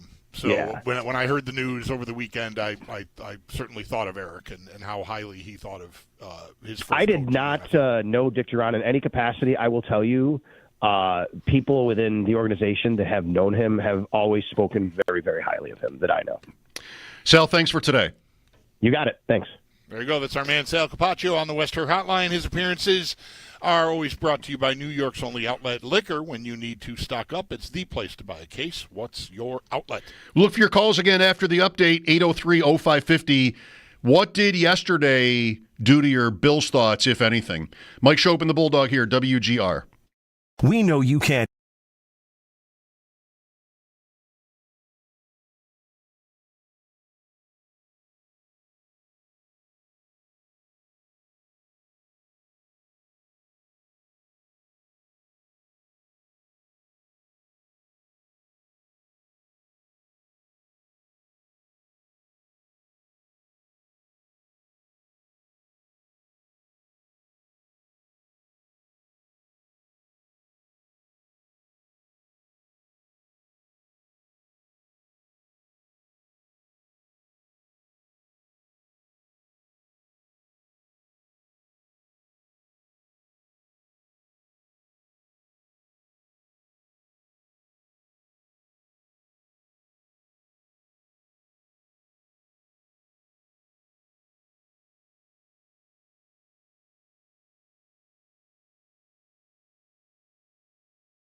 I guess we'll see. One thing that's come out since talking about this game today is, I already sort of arrived at, a lot of us did, that the Bills need some turnover on defense mostly. And, a lot of that is inevitable anyway, but we're talking to Sal about maybe a philosophical change. Could be very different. Defensive line, all of it. And the Chiefs, there it was. The case was just made there. I think Josh meant highest paid, not highest guard. Right. We're not making, we're not going there. I'm not making a judgment about how the guy spends his off the field time. No, exactly. Exactly. Right. But, they're at a point, they do have a couple, in Worthy especially, they do have a couple of young players. But it did feel a little bit last night like the end of something, which I was not. I liked Philadelphia to win kind of handily, but I was not really prepared for that. This was the Chiefs. Okay, this game has been lurking right around the corner all year, and they never found it until last night, which is really annoying to the rest of us because they were not the best team. They got there anyway, and then they had an obligation, Bulldog, to show up with all this, all the attention they get, and they didn't show up. Yeah. Yeah, I wonder, they were, just a couple of years ahead of the Bills, right? I mean, Mahomes is the draft before. He starts in 18, and it's, AFC title game is like that. That's their worst result of any of these seasons so far. And, on one hand, much like I think we talk about the Bills, Josh Allen is the window. Mahomes and Reed together are a window. I mean, you should be at some level pretty successful if that's your starting point, right? But you do have to get everything else buttoned up. And their lack of, dependable players up front really hurt them. And I wonder if I make the point about them being a couple of years ahead of the Bills timeline wise, whether it's hard to keep all of that together and not have some weakness or another trip you up, as excellent as they have been for as long as they've been. And it took a very talented team, but we saw Houston give them trouble. Offensively, Kansas City could not function in that game, but they won it anyways. So, what kind of an ending is this for Kansas City? I don't want to overstate that because on some level, I think it would be correct. I don't think it's just lazy or convenient. I think it would be correct to say, they'll find someone to play left tackle and they'll probably be fine. Maybe when they run into an elite team, at least at those positions up front, that it'll hurt them again. But they're going to go win their 12 games, I think, no matter almost what they do because of what they've got at the most important positions, head coach and quarterback. 803-0550. Let's go to Mitch next. Hi, Mitch. How's it going, guys? Thanks for taking my call. You're welcome.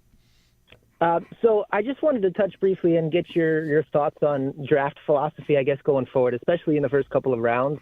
Because the one thing that popped into my head, especially after last night's game, was just what I guess the back office didn't like or missed about Xavier Worthy and why they felt that they really wanted Keon Coleman. Because as we saw this year, I think Coleman is definitely more of a project player. And, within a couple of years, maybe hopefully he really stands out and becomes to be that player that I think that they hope he will be. But what they need now, Josh is there. I think they're ready for it. They're ready to win that Super Bowl. And I think, they need to act like it in the draft. And I don't think that that's what was the case last year. And so I'll hang up and I'll listen to you guys just what is going to come with the draft this year. Okay. Yeah, I mean, Worthy is definitely right in your face here. And whether I liked him as an idea for the Bills or not is immaterial at this point. They didn't like him, at least not at that spot. They got out of there, and we know what happened. I still think a player like that is – this offense is crying out for a guy like that. for a contending level team, which the Bills definitely are, still moving forward even, I feel like they must be one of the slowest teams that's at that level in the league. They just don't have anybody that's really scary on either side of the ball. Like in a way, like, oh God, there it goes. This guy's raising hell coming around the edge on defense, or in the back end of the defense at corner or at safety. I get really closing speed, that kind of thing. And on offense, they have not had it. And it's been 5 years of me pointing out, like, I need some of that. And their results are hard to argue with in the big picture. They've been excellent, and they were a potent, dangerous offense this year, even without it. But man, I still think that's called for. And what is it to say? I wish they would have picked him. I would love to know, like, Brandon Beane's most intimate thoughts about Worthy. Like, what was it? If I had to guess, and maybe I don't know, the question might always annoy him, and that won't go away, especially now.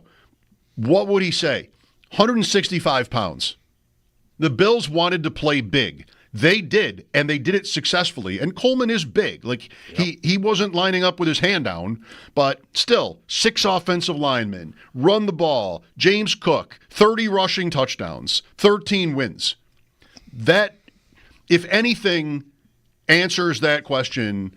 If I had to guess, it had to. Well, why would anybody not have liked Worthy? Why didn't he go top 10? Yep. Because he's 165 pounds.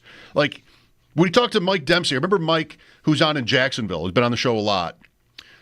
At whatever point it was, maybe it was talking receivers because of Brian Thomas going to Jacksonville. He's like, I want somebody who looks like they belong in the NFL or something like that. Like, he's so slight that, teams would have wanted someone else. Yeah. And that, I think, might have been us. Yeah, I wonder if you really need to get out of the way on that, or you kind of get over yourself on that. Like, I think it's probably right. It definitely was negative about the guy. But I wonder if that's not like another piece of old school that needs to be at least adjusted somewhat, right? The rules are so different that I think maybe there's never been a better time to be a 165-pound wide receiver in the NFL, right? And I say you can't get hurt and have a devastating injury if someone lays you out, but fewer and fewer defenders are willing to take that risk. There's penalties involved, and there's fines involved, and there's just so much defenseless receiver and all that.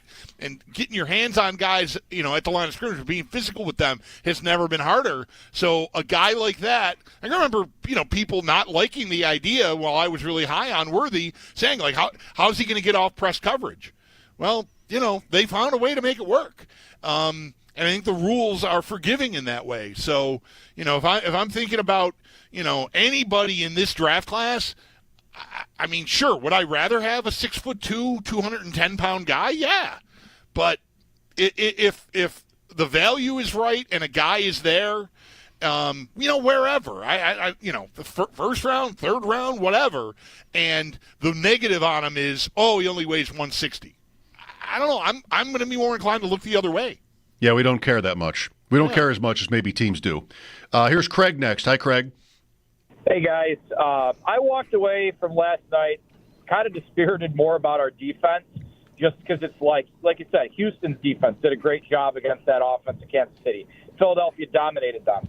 So I kind of was like, man, I think we're further away than you want to be. But at the same token, Howie Roseman did an amazing job, rebuilding that Eagles defense. If you look at the work he did, we have some resources. So in a sense, that they're going to put some work in to do it. They've hired 2 more assistants, so it seems like philosophy. They know they got to do it. So in that regard, I'm kind of excited. Like, okay, is it a Garrett? What else are they? I don't think it's just going to be one move. It's going to be a few moves. And, in that token, I'm excited because the offense you feel good about, but the defense you just keep seeing is this big hole, and especially in the postseason. So, I don't like the fact that it's a downer on where we're at with the defense, but I think they can do it. They have the opportunity coming up here, so that's exciting. Thanks, Craig. I don't even know if they could possibly get to Garrett. We all love the idea, I guess, to varying degrees, but could they possibly come up with a winning offer for him? 803-0550, maybe. Mike Schopp and the Bulldog here, reflecting on last night's Super Bowl 59. And if anything, what does it do to change your mind about where the Bills are, where they should be going? Back after the break, this is WGR. This hour of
Welcome back. Eagles big yesterday.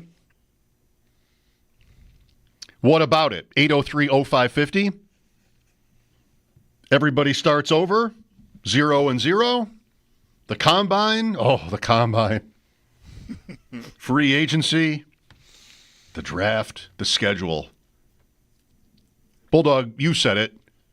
It's a 365-day-a-year sport now. Oh, man. Yeah. Yeah. And I'm like, as I don't know, I feel weirdly energized about all of the off-season stuff. Like, I feel like they're so close. And, so we'll see how drastic, are they going to make philosophical, structural changes to their defense? Will they, find a game wrecker, whether it's Myles Garrett or someone else? Maybe at the high end, there's Garrett. At the low end, just because of his age and, the availability, he's going to be a free agent. Khalil Mack, maybe that's worth a call. I mean, it's not what everyone's all excited about. He is not Myles Garrett at this point, but maybe, maybe that's a suitable Von Miller replacement. Maybe a little too similar in on the age curve anyway. But I think the quality that they had overall this year and just how dangerous a team I think they will be moving forward has me super excited about all of the offseason stuff. Not say like, we're always going to talk about it. I'm always invested in it to some extent. But I don't know. I'm way more excited to read about draft guys than I have been in a while. I mean, I've never talked to all of our people, like make the rounds here. I've never been more excited to hear you say anything. Aaron Rodgers won't be a Jet, they say. That's too bad. It's too bad. Yes, but who will be a Jet? A rookie? Yeah, that's a good question. Who will be a Jet? I wonder what they're going to do. Tyrod Taylor's just sitting there. Yeah. He's already in the room. There are going to be I think there have to be a couple of quarterback situations, new starters in places that we have no idea, we do not see coming. Talking on ADP Chasing today about the Colts. What do the Colts do? So Anthony Richardson, that's 2 years, and it's been bumpy. Really bad. Really bumpy. Richardson. Do they go into year 3 with him? Probably. He's probably on the team. Coach is going into year 3 with him. Probably has to win. Yep. And who's going to go with Richardson? Who's the complement? Well, they just had Joe Flacco, which seemed kind of perfect. Flacco just older, and then they turn to him. Would they go back to him? If they don't, who is the right complement to Richardson, or is there somebody even that would come in over the top of him, like Darnold or somebody? I can't imagine they do that. No, me either. I think you gotta. There's been injuries. It seems pretty apparent that the kid has had a lot to learn just about how to be a pro football player, and I think that makes you. It could push you to like say, "Oh, I'm done with it. I don't need to. I don't have time to teach him that he shouldn't come out of the game in the middle of a drive." Something you just got to know getting out of bed if you're going to be a pro football player. But conversely, it could make you want to be more patient because I've got a lot to unlock here, and if it takes an extra off season, then I think I got to put that time in. I'd be stunned if he's not their opening day starter, assuming he's healthy. I think you want to try to make that work. I also wouldn't be stunned if it goes poorly that he sees the bench very fast. But that's where your question comes in. Who's there in case, I don't know. But I'd be surprised if they did something big, like Darnold, like you're saying. Yeah, me too. Darnold going to the Jets would be the most hilarious thing ever. Well, could it happen? I'm not saying it would be a bad idea, but it just would be hilarious. I mean, the Jets have been through so many coaches since he was there. Right. It's kind of all new. They have Wilson. They have Devontae Adams for the moment. He starts somewhere. What about the Bills drafting a quarterback this year? Are you going to want to push for that? Maybe Allen going in another year older? No. Develop somebody over here on the side? How about a Dylan Gabriel? No. Saturday pick? I'm not. No, the only quarterbacks I'm thinking about are the guys that will be early picks or earlier. We'll see about Milroe. I haven't seen a mock draft yet that's got him in the first round. So Look out! I might be in trouble on our bet. I got time though. He's toolsy. Wait until the combine. But yeah, so no, I don't think I need to. I'm not ready to spend a draft pick on. I would rather, draft all the corners and all the edge guys I can, even on Saturday, and receivers, than try to develop a quarterback. Okay. Who was the quarterback the Bills drafted in the last round there the 1 year? A couple of years ago. Was it Webb? Was that the guy? Remember this? 2 years ago? Right, no, they drafted they drafted the Georgia guy. Oh, yeah, what was his name? Jake Fromm. Jake Fromm. 9 letters. Zach, yeah. Davis Webb, Jake Fromm. 9 letters. Damn. Oh, what? You don't have to know these things because you just have to know how many letters? Yes. That's what I'm saying. 803-0550. Back after the update. Mike Schopp and the Bulldog, WGR.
them this morning.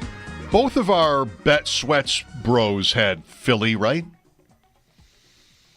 I think they both did. Yeah. I seem to remember Joe Ostrowski and Sam Panayotovich both pushing Philadelphia. I'm asking myself why you're laughing.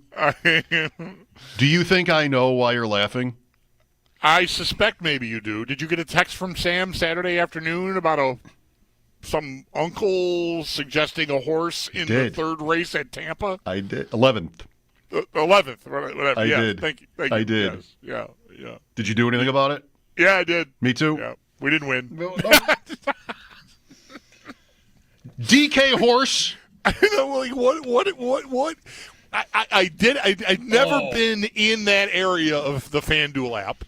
But there's like a whole horse racing area there. DK horse. I went in, and I'm like, what am I doing? I know. Like, what am I doing? Is there any turning back now? What am I doing? Well, then I didn't give it another thought. Like we my wife and I had a real nice night Saturday. It was just not a night where I was looking at my phone. We went out, saw some music, had a nice dinner. We had a nice time together, and I never thought about it again. Like I put that bet in, and it wasn't until yesterday morning. Like, I think I probably would have heard from Sam if we won, but. Whatever. Let me go in and look. Yeah, no. I kind of had the same experience. I went to my daughter's hockey game, and let's see. DK horse, do it. He says, do it. I'm on the team now. Like, I better do it. Yeah, so I don't know what they had in the football game. I was too busy getting horse racing tips from Sam on Saturday. 2 hours went by. And I didn't see the race and watch the race or anything. No idea. Right. And I just texted him, second place? Like, did we lose second place again like the other time? And did you find out this answer? No, I never communicated with him. Okay. Saturday I didn't bother. Here. Like I said, I never really thought about it again. It wasn't until I sat down Sunday morning to have my coffee that I went, I bet on a horse race yesterday. Our horse... He wrote, he pulled up, may have been dead last. Oh, wow. Wow. Yeah. What happens the next time? Hell of an outcome there. What happens the next time he calls, like, guys, my cousin knows a guy in Arkansas at the 5th at Arkansas Downs. Yeah. You gotta get on this. Do we get on this? Or are we like, because... It's like your Thompson thing. Your brain goes, the first time I don't, what happens? When it's going to hit, right? And then you're caught in a trap. Right. You got to bet it every time or never. Yeah. I'm never taking another horse racing tip from him, or I'm taking them all. Right. I'm taking them forever. Well, this break with hockey is coming at an opportune time for me. I mean, I got burned a couple of weeks ago not having the Thompson hat trick bet in. If people don't know what we're talking about, last year I bet like 60 times, $10 on Thompson to get a hat trick and the Sabres to win. And it took until March or so, but it finally hit. And great. I won. I came out way ahead. So, all right, it's a business plan. I'll do it some more. And I skipped the game. He got a hat trick against Boston a couple weeks ago. So, now I sort of feel like I'm chasing it. I think I just need to shut it down. So this break here for the Four Nations tournament will hopefully do me good. Now you don't know what to do. Right. Because that happened, you don't know what to do. Right. All right. Well, we're 2 hours in today, and a lot of calls on this game and whether it changed anything for fans about the Bills. Like, how could – I know what this sounds like. With all of Kansas City's winning, but how could the Bills have not come closer to that than Philadelphia? Like, holy cow. Apparently, the Chiefs were pretty beatable. The whole line all year, the Scott Van Pelt line. They're beatable, they just never lose. Right. And so, yesterday happens, and whole different perspective on Kansas City. It comes back again to pass pressure. And here we are again, the day after this game, back to Myles Garrett. The name of the moment here, and maybe of coming weeks or months this offseason. Sal with us earlier asked, what will the Bills' offseason be about? It's the way he put it, rhetorically. And, he's going to have his own show, and we're going to talk about it a lot. And he got into, and then you did, whether there's going to be a big shift in how the Bills play defense. But they want to be different. Different coaching, different players, different everything. Yeah. Well, the biggest thing to me, like this game, I think has a lot of people thinking about defense or rethinking the defense. Like I know after the immediate aftermath of losing the game to the Chiefs, there was plenty of focus on their year-over-year performance in the playoffs and just how tough it's been. Like, they've not had good performances. I mean, they're playing the Chiefs a lot in these games. One time it was the Bengals that got them. So, you're up against it, but you see yesterday that it can work. Like, we I think to an extent, I don't know if you would balk at this characterization, that there was something, maybe eye roll is too strong, but like, we're going to draft Gregory Rouso and Boogie Basham because we couldn't get to Mahomes, and like the last game you play, if you lose it sort of informs your offseason. Like, what do I need? And so the Bills tried that. Rousseau's a nice player. Basham, I don't even know if he's in the league anymore at this point. So that's the draft for you. But like, I sort of settled on, you're banging your head against a wall here, trying to win that way. What you have to do is build such a strong offensive team that I can outscore them. That's how I'll beat them. And yesterday gives me some pause in that area. Like, I think I need to find better players up front, both inside and outside. And because you see it. I mean, Philadelphia owned that game because of their dominance up front.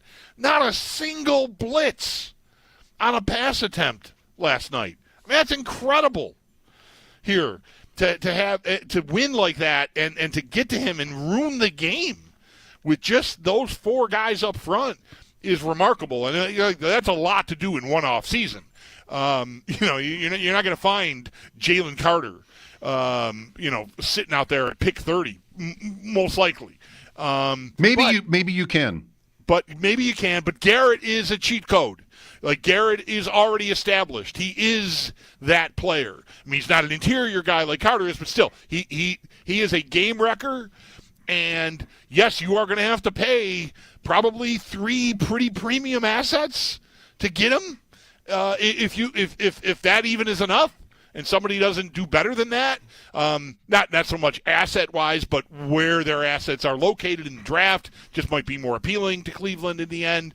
So we'll see. But moving heaven and earth to try to make that happen, I think, is called for. And if it isn't Garrett, then I know how Max Crosby sounds about staying with the Raiders, but I'm all right. Let me try to make that happen. And at some point, I end up at probably Khalil Mack in free agency. But I need to do something to affect that. And it's not only that, because I need to be able to cover on the other end too. Now, that's easier to do if I've got 7 guys. But the Bills like to try to do that, and they don't really get either area fails them, right? Either they can't get the pressure, and therefore they get exploited on the back end, or they just can't play man coverage if it's called for to try to take away quick passing game. Certainly that was the case in the KC game here a couple weeks ago. So I suddenly feel like I've got more work to do than I thought. Like, I was pretty lazy about the defense. Not to say that I'm not hearing the criticism of McDermott and his scheming and all that. I think that's warranted and fair. But I mostly would have been, before watching yesterday's game, I'll get some guys, roll it back, and hope that I get the ball in my hands with 2 minutes to go again, and this time I get the plays I need and I win. Now I'm thinking more about, okay, how do it can be done. They can be slowed down. So let's get busy trying to figure out that for ourselves. All about the pressure yesterday. And as you're saying, the Bills have just not been able to get that done against the Chiefs. Tougher on the road. You had the one home game. But I guess, I don't know if they can get to Garrett. Neither do you. Like, you're not saying that you do. Right. But just incredible to see the two games in a row, Kansas City Bills and then Chiefs Eagles last night, how different it was for Mahomes. I mean, it was like, it was riveting last night, just like he was under assault. And it wasn't much, like you're saying, no blitzes. It wasn't much for the Eagles to accomplish that. Right. Where for years, we've been begging for the Bills to have a game against him, you know, a playoff game especially, where they can touch him. And just so different in such, 2-week span. Adam is with us. Hi, Adam. Hey, guys. Thanks for taking my call. You're welcome. So real quick, I have a bad betting beat little thing for you guys. I was doing, Super Bowl squares last night. I had an Eagles 4 and a Chiefs 7, and I was already counting my money at the end of the third quarter when the Chiefs score to probably make it 34-7. And I'm celebrating, and I'm not looking at the screen, and someone goes, Adam, they're going for 2.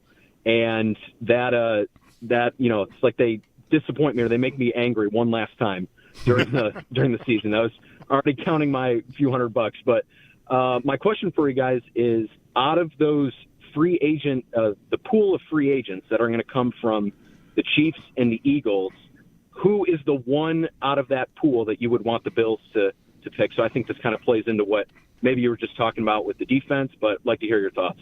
I don't know that I know these lists. I know Justin Reed. Sal mentioned him, and I've seen both lists, but I don't have them memorized at this point. But I agree with Sal. Reed, the safety, is the guy that really jumps out at me. Back into the Chiefs' safety and free agency well? Sure, yeah. I think that's a player that, to me, is I know the thing with was it Mike Edwards? Was that the guy? Yes. From this year, it did not go well. Obviously, could never get on the field for this team. I like Reed is a player. I think that pair him with Cole Bishop, and I feel like I've done something in my back end. I just don't. I'm not sure. Rap was all right. But what do I need to do? I need to get better, right? So I think Reed could be an improvement there. That's a guy that really jumped out at me. Marquise Brown is up. Yeah, whatever. No interest in Why did Hollywood I want Brown? him last year? Remind me. Oh, because he has a bad injury history. How'd it go in Kansas City this year? I'm another year older. I'm going to say no thanks. Okay, fine. Any Eagles I like that guys? type. I like that type of player, though. So I don't know. Maybe you can talk me into it as we go through the spring. I may try. I hope you do. I don't know if the Chiefs need him. They might. Here's Tony next. Hi, Tony. Hey, guys. Want to talk about one player in particular, but real quick before I do, I think I'm with Bulldog or anyone who believes that we need a playmaker, in the secondary. But, man, you're not going to be able to go paying 2 linebackers anymore to do that. I don't think we'll see Bernard and Milano ever overlap on Bernard's second contract at all. I want to talk about Greg Rouso, though. He's the player of interest for me. I mean, you want to talk about one of the most precipitous falls from grace with regards to how we value him over the course of the last 2 weeks. I think it's crazy. I don't put a ton on one game as far as, him not really showing up in the AFC Championship. But you turn that around and look at just how excited we are for the potential of a Crosby or a Garrett and what that might cost versus Rousseau's cost. And then you look at what the Eagles did last night without anybody, in that range. And all of a sudden, the market for what I'm going to have to pay a guy like Greg Rouso on a second contract and what I'm going to get, I think he's out, fellas. I think we're going to have a conversation about, Greg Rouso not being in the future plans because I think I think it's the wrong player for that price. That's why, Tony, and like this is probably wishful thinking. It's like, trying to trade. Oh, no, Rousseau's a good player. He's a useful player, but you're right. I mean, I've wanted him. My dream scenario is the Browns want a ready-made replacement for Myles Garrett. Now, Gregory Rousseau is not like the level of player, obviously, but he's going to get paid $22 to $25 million. And I would rather trade him away as part, or make it be another move even, because he's under contract for one more year on a fifth-year option. So a new team can give him that contract and get me an asset I can use to help me get Garrett. Because I would rather pay the $35 million for Garrett than the $25 for Rousseau. Easy for me to say. I don't have to fit under the cap, but I would dispose of Rousseau that way if I could get Garrett. As much as it would be intriguing to have the two of them, because you need more than one guy, but I think the money part is a big piece here going into this season. And if I'm investing big money in Garrett, it doesn't have to be Garrett, Max Crosby, whomever. Those are really the two guys, though. I don't know that I want to pay Rousseau along with paying one of those guys. So what's the move then? Like he's under contract for the upcoming season at over $13 million. The club option, or has that not been made official yet? No, fifth-year option was picked up last year. Yeah, okay, so that's done. Right, that has to happen in advance. So what's the move then? I mean, is he tradable? I don't know if that works. I don't think I want to do that. You're doing that on the contingency that you're trading for Myles Garrett. Exactly. I don't think you're trading Rousseau to the Browns, but I don't know, maybe. Why would they do that? Like, why would they go and get, for the very reason you're saying why you wouldn't want to pay him? Because they have a gun to their head. Like if they have to trade Garrett, which is how it sounds to me. I mean, these things can soften over time and cooler heads and all of that. But if they end up having to trade him, then they're going to have to do something. And Rousseau could be, maybe somebody on their staff loved him in the draft. I don't know. Like, again, I'm admitting it maybe is not that realistic. It's the dream scenario for me. And I would say even if the Browns don't want it, then I'm shopping him elsewhere to try to recoup a third or a second or whatever I can get, and letting someone else pay him that big contract. I think he's a good player. Like he's just not the level of player I think that is required. And Tony makes the right point to me. Paying him at that level prohibits you from paying someone else at a higher level that's better. And I would rather get the better guy if I can. Well, that sounds right. I mean, who wouldn't want the better guy, right? You're trying to win. Are you trading away a good starter? I think you'd rather not do that, but I get it. I mean, it's only because I don't really have a role for him anymore in that scenario. Yeah, and it's time for the contract. You could convince me that you want to make the Garrett trade. You have to give up 3 premium assets, and Rousseau isn't one of them. They're not interested, and maybe you're not interested either. At the cap number he's at right now, roll through the year and let him leave for nothing just to load up and try to win this year. Like, I could listen to that too. That would make sense. I mean, then you hope he goes to free agency and you get a compensatory pick or something. Right. But the overall point here is, like, what is the market for a player like this? And Tony mentions, well, how Philadelphia might have shaped that or affected that by the game they had, the season they had. I don't know. Like, would you want to do it? Would you want to go get, based on his numbers at least, this player in a UFA race for him? Well, I need pass rush. He's pretty good. How much is it? Just $20 million a year? Like, is that really a good buy? I don't know. What happens to a player like this? Oliver is kind of likewise, I think. You're sort of at the B grade, if you will, defensive lineman. You've already made your commitment to him. No, right. So, but yeah. The kind of level they're on, maybe, arguably, right? Is that a winning strategy or recipe. Well, didn't take us long to get back to Myles Garrett. I don't mind. Like, it might.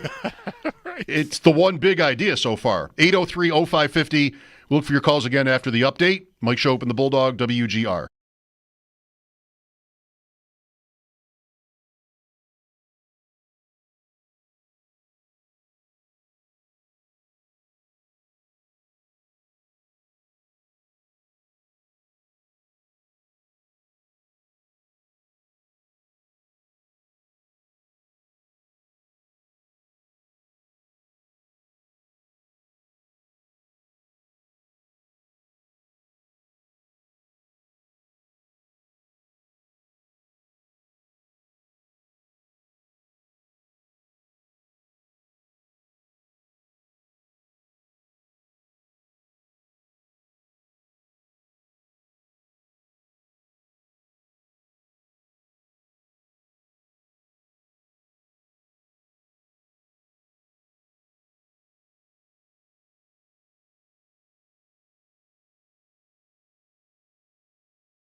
Paddock Chevrolet Sports Headlines.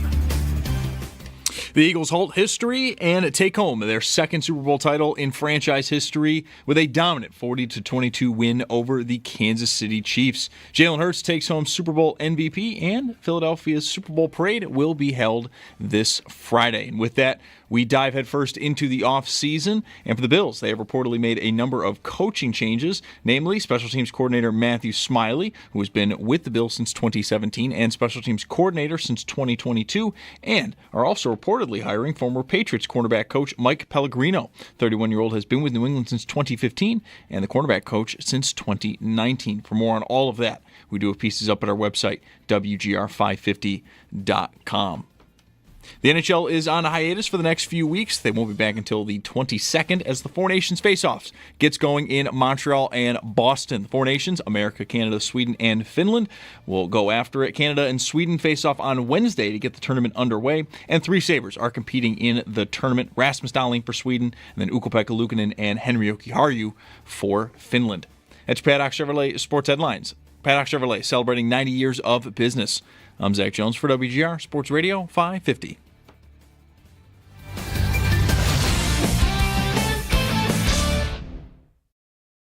It was so dominating, it has to have a ripple effect on the Dallas Cowboys and the Niners and the Rams and the Packers and how they draft. Does it not? Like, how do you block that? I mean, it was really, really good during the regular season. What was that? I mean, we talk quarterbacks all the time on this show, yet Philly humiliated Patrick Mahomes. They could not block the Eagles. I mean, Saquon Barkley was almost irrelevant. The tush-push was his most activity. The D-line, the total defense. It makes Nick Sirianni this morning look like Belichick. I hadn't gotten there. Colin Cowherd, though, did. I didn't think about Belichick at all today. No. I did. Every year I want to do this.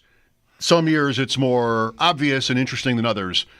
Try to put some perspective on Philadelphia. Because by the end of it, everybody thought, oh, this team is actually great. They were not the one seed, and they were in the weaker conference, arguably. But no, and they did have a great record, but no, this is not. This is actually the team in the NFL. And then last night happens, and you can't even debate that, I suppose. But it's 1 year. Last year they're in the playoffs. They fell apart. Yeah. In the second half last year. But the Super Bowl the year before, and that was a great game that they lost barely. Mm-hmm. There's something here with them. You know, I'm not sure I go back to the Peterson, Nick Foles team. Same GM though, right? Yeah, I don't think I would go there. I think it's really the guys on the defensive line that have been drafted, Carter and it's Davis, and man, the back end, Mitchell's really nice. DeJean is really nice. The odd free agent idea back there. The find they got in this Bound, the linebacker that was like a special teams guy in New Orleans. Yeah. He's a free agent. I would imagine that there's a pretty big payday coming his way if they can afford to keep him there. But that's another guy that's on that list that, you know, not that interesting to me for the Bills, but certainly a player that, again, was just sort of a guy, and now he's in this spot. They pulled the right strings, or enough of the right strings here. And, to come back from – They were giving off kind of like we're about to crash and burn vibes again this year. Maybe it was easy to leap to that after what happened at the end of last season when they really did just end up on the rocks there and got blown out of the playoffs. This year when it got a little leaky there, I thought, oh, here we go again. But, man, to say they stabilized and stopped the bleeding is an understatement. They looked like a wrecking machine last night. They lost 3 games. They started 2-2, losing at home to Atlanta on a Monday night, Cousins, and then they lost a game in Tampa a couple of weeks after that. Then it wasn't until the Jaden Daniels show in Washington around Christmas, so they lost their 3rd game. That's it. They obviously got revenge on Washington and put up some huge numbers along the way here. 55 in the NFC Championship, 40 last night. Let's go to Jay next. Hi, Jay. How you doing, guys? It's interesting. all this talk we've had for a while now about offense, and yet here we are kind of coming back to defense again. It kind of brings me in my phone call. So I kind of see. So I'm stuck on this pass rush and our lack of it with a 4-man front that McDermott really seems to love. At the end of the day, I think we all can agree it just has not produced the results that we want. I've called a few times about my concern with the output from Ed Oliver this year and sort of where he's been. So I kind of look at this being a Rouso thing. And I equate this right now with how I'm trying to rationalize what we do with kind of how we approached with it, how we approached it with Tremaine Edmonds. Tremaine Edmonds and Rouso, kind of a parallel career, both young guys coming out. Didn't play a ton in college, but had all kinds of upside and promise.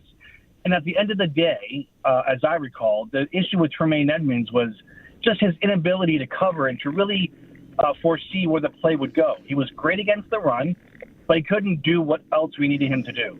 And Rouso, who is exceptional against the run by, I think, the analytics show, just does not seem to get the pressure on the quarterback that we want when we need it.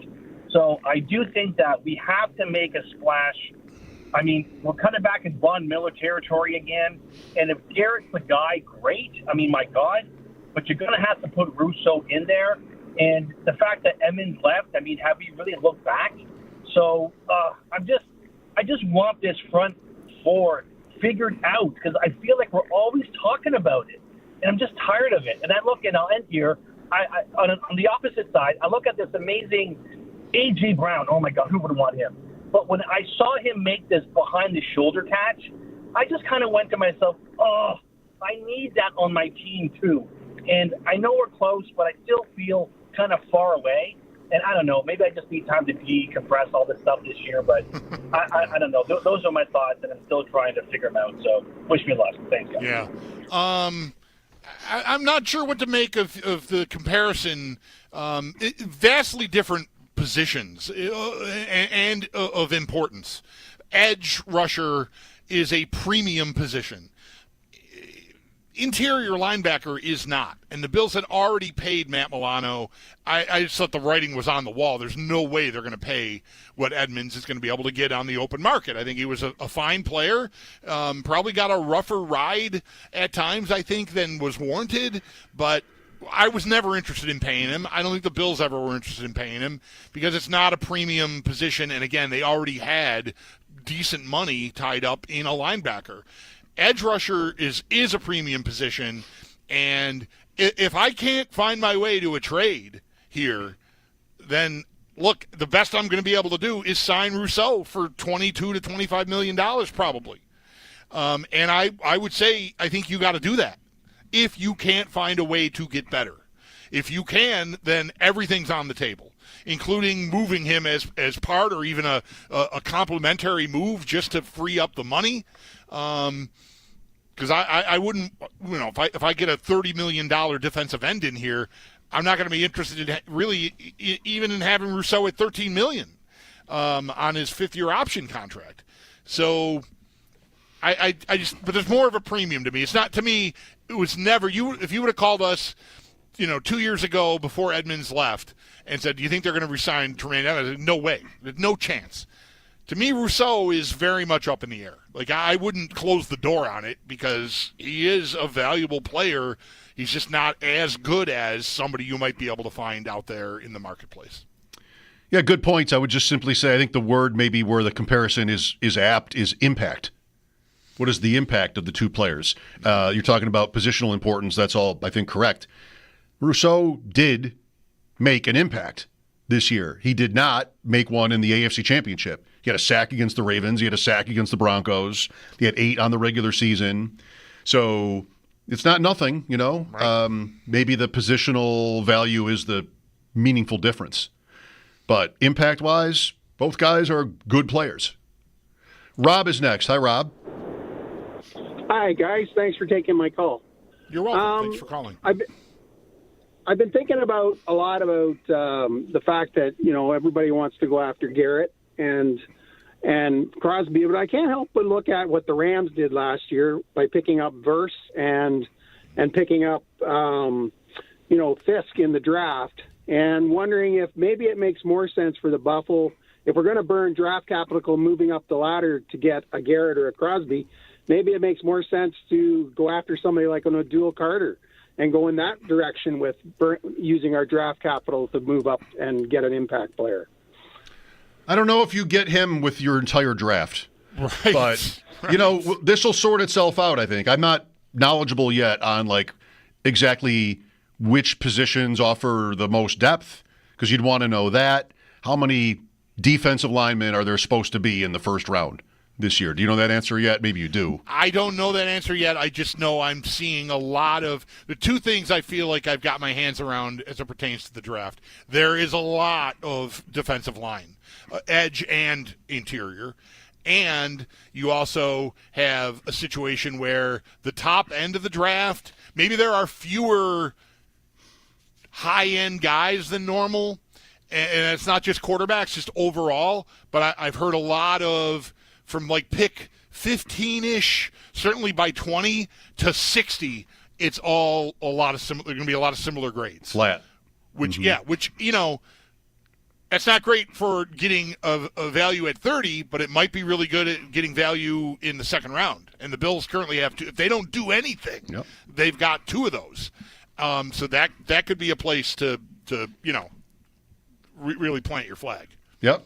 They'll have their own pick in the second round, and then the Vikings, which is 24 in the first round, so 56 maybe. I'm not sure if that's exactly right. All right. The Vikings? What? Well, it's Minnesota's pick. Oh, from Houston. Okay, I didn't know that. Okay, yeah. Thank you. Yeah. They made a big draft day trade last year, right? Okay. And then that's the pick that the Bills got from the Texans. Okay. Minnesota's 2. Might have seemed at first like that would be early. They weren't supposed to be that good. Yes. Feeling better today after earlier? Yeah, I've been good. I mean, I've had I'm fine. We're getting through it. Just the thing tomorrow, if you're struggling with your stomach, on one day, the next you want to come to the chili cook-off here tomorrow. And chili and soup. That's what I really need to do. Yeah. So I nailed it, I think. I might be biased. Last night for the Super Bowl party, the brisket chili with bacon and all kinds of stuff. And it came out great. Just timed the day right. Had to run my son around a little bit in the morning, but timed the day right. Great. I'm slow. And, it's chilly. It's a few hours. Yep. So my half-baked thought for tomorrow, it's a contest in here, 12:30, is to do the same thing. Make the same chili. Why would I make a different chili, right? Mm-hmm. But the brisket is not cheap. No. $58 for 3.5 pounds of brisket on Saturday that I used for this chili last night. It's gone. It's 6 guys. It was gone. Just half thinking about it, I'll do the same thing. I'm not sure I am. My wife put it in my head. Do you really need a $58 brisket for your work contest? Right. And, that's fair. She makes a certain kind of point. That is fair. Yeah, that is. So now my head is spinning a little bit. I've got a couple things in the morning too, and I'm gonna come up with something, but I want it to be my best work. Yeah. Or else I don't want to do it. I mean, it needs to be my best work. And the ingredients, that's how you make it sing, right? The ingredients. Sure, You're only so good as your ingredients. Right. You've said that. Oh, yes. My grandma used to tell me that. So we will see tomorrow, but soup, cook-off, chili is allowed. Chili is included. I made a rookie mistake yesterday. I made ribs. Went and got them Saturday. Dry rub. It's a process. But I don't have a. Well, I have a smoker, but it's the most rudimentary. It's just one of those bullet char. So I'm not smoking the ribs. I'm slow cooking them in the oven, and then finish them on the grill is the plan. And this has worked out many times. The ribs weren't those little baby back ones. They were big pork ribs, really thick, and I did not let them slow cook enough. I don't want them to be like where you can't even grill them because they're falling apart already. Like that's a bad place to be. But I was on too far on the other end. Like they tasted great, but it was more work than I would have liked to get them off the bone. You know, so I was disappointed. I just should have let more time. I should have recognized that these are big slabs of meat here, and they're going to need more than, like, say, 6 hours cooking at 225. Really, I probably needed, like, closer to 8 or 10 would have been better. And I had that time. I mean, I was up Sunday early. I could have put them in. I waited until 11 o'clock. You ran out of time. I ran out of time. Like, the game is starting. I got to get these on the grill and get them in here, and we're going to eat. I didn't want to wait till halftime to eat. So I had to rush it, and it was, everybody was polite and said they tasted great, but you didn't believe it. No, they did taste. They tasted great, but it was just not what I was looking for. Okay. I sent a plate over to my neighbor. Leo saved me. He made mac and cheese, and that kid is a witch with the mac and cheese. I mean, just top-notch mac and cheese. So my neighbor, who's a bit of a foodie, was raving about the mac and cheese, and I said back to him, sorry the ribs aren't as tender as I would have liked. He said, I agree with your critique. Okay, that's... Which was polite and fair. That's okay. I wasn't trying to run from it. Couldn't you grill them first, or like sear them and then slow cook? You ever try that? No. This is my process. It works perfectly. Okay. What I do is I put a dry rub on them, let them slow cook, and about halfway through that, take them out, and I've got like a cider brown sugar mix, and I sort of dunk them in that and then put them back into slow cook some more, and then like a barbecue sauce at the end. And perfect no until yesterday. With the flavor. They're perfect fantastic. until yesterday. Perfect until yesterday, that's right. Mixed reviews yesterday. Yeah. Mixed, it sounds like. Bottom line. Yep. 803-0550. The Super Bowl was yesterday. Mike Schopp and the Bulldog. Back to it after this here on WGR. This out.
No more football.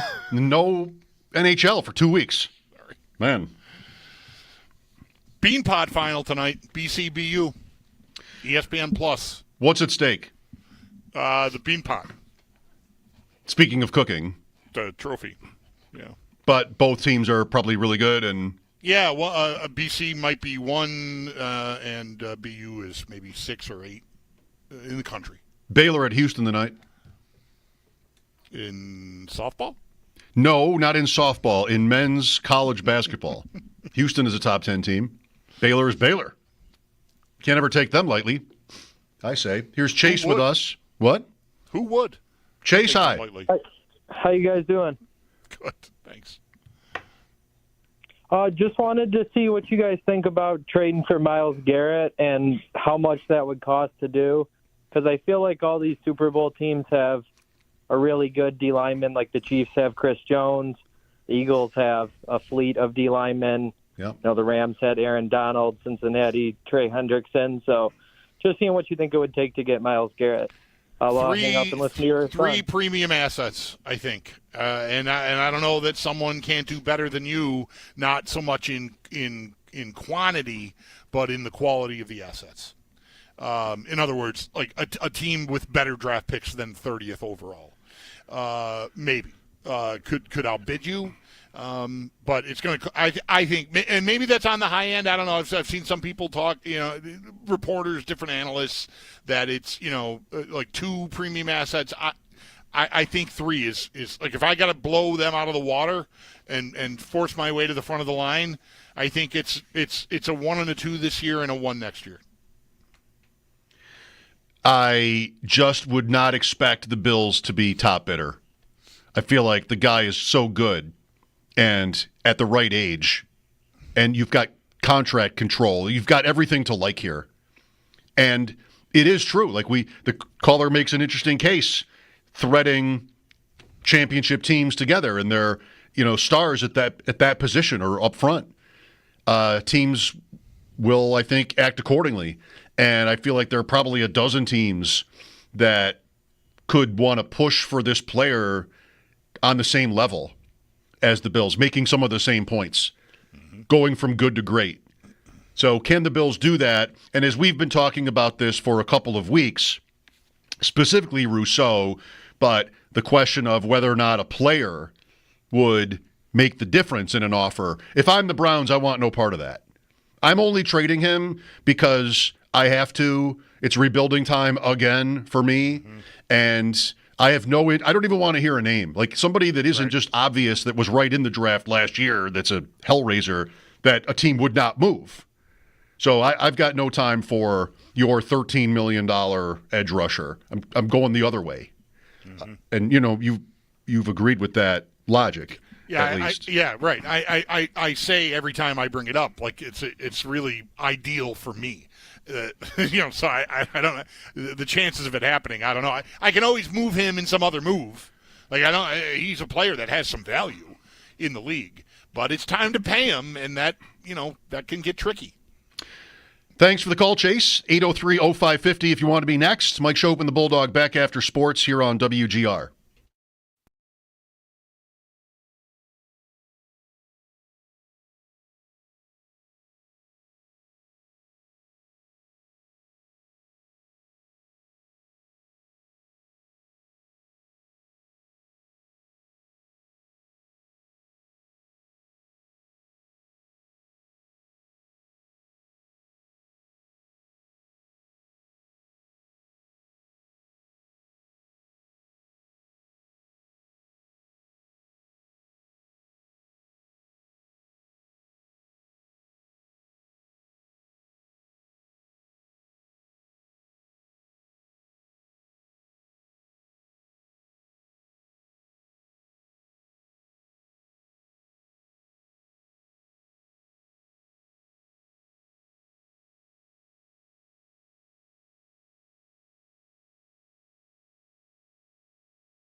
in dominant fashion, taking down the Chiefs 40-22. Jalen Hurts takes home the Super Bowl MVP, and the celebration, the Super Bowl parade, will be held this Friday. Now, as every team dives headfirst into the offseason, the Bills have reportedly made a few coaching changes, namely special teams coordinator Matthew Smiley. It appears the Bills will be moving on from him. He has been with the team since 2017 and has been serving as a special teams coordinator since 2022. And there are also reports that the Bills are hiring former Patriots cornerback coach Mike Pellegrino. Pellegrino has been with New England since 2015 and has been the cornerbacks coach since 2019. For more on all of that, we do have pieces up at our website, WGR550.com. To the NHL, they are on hiatus until the 22nd as the Four Nations face-off gets going in Montreal and Boston. America, Canada, Sweden, and Finland are the four teams, with Canada and Sweden getting the tournament underway on Wednesday. Rasmus Dahlin for Sweden and Ukko-Pekka Luukkonen, along with Henri Jokiharju for Finland, are the three Sabres competing in the tournament. And then in the NBA, for all you Night Owls, Luka Doncic expected to make his Laker debut tonight against the Jazz. Tip-off set for just after 10:30. That's your Paddock Chevrolet Sports Update. Paddock Chevrolet celebrating 90 years of business. I'm Zach Jones for WGR Sports Radio 550.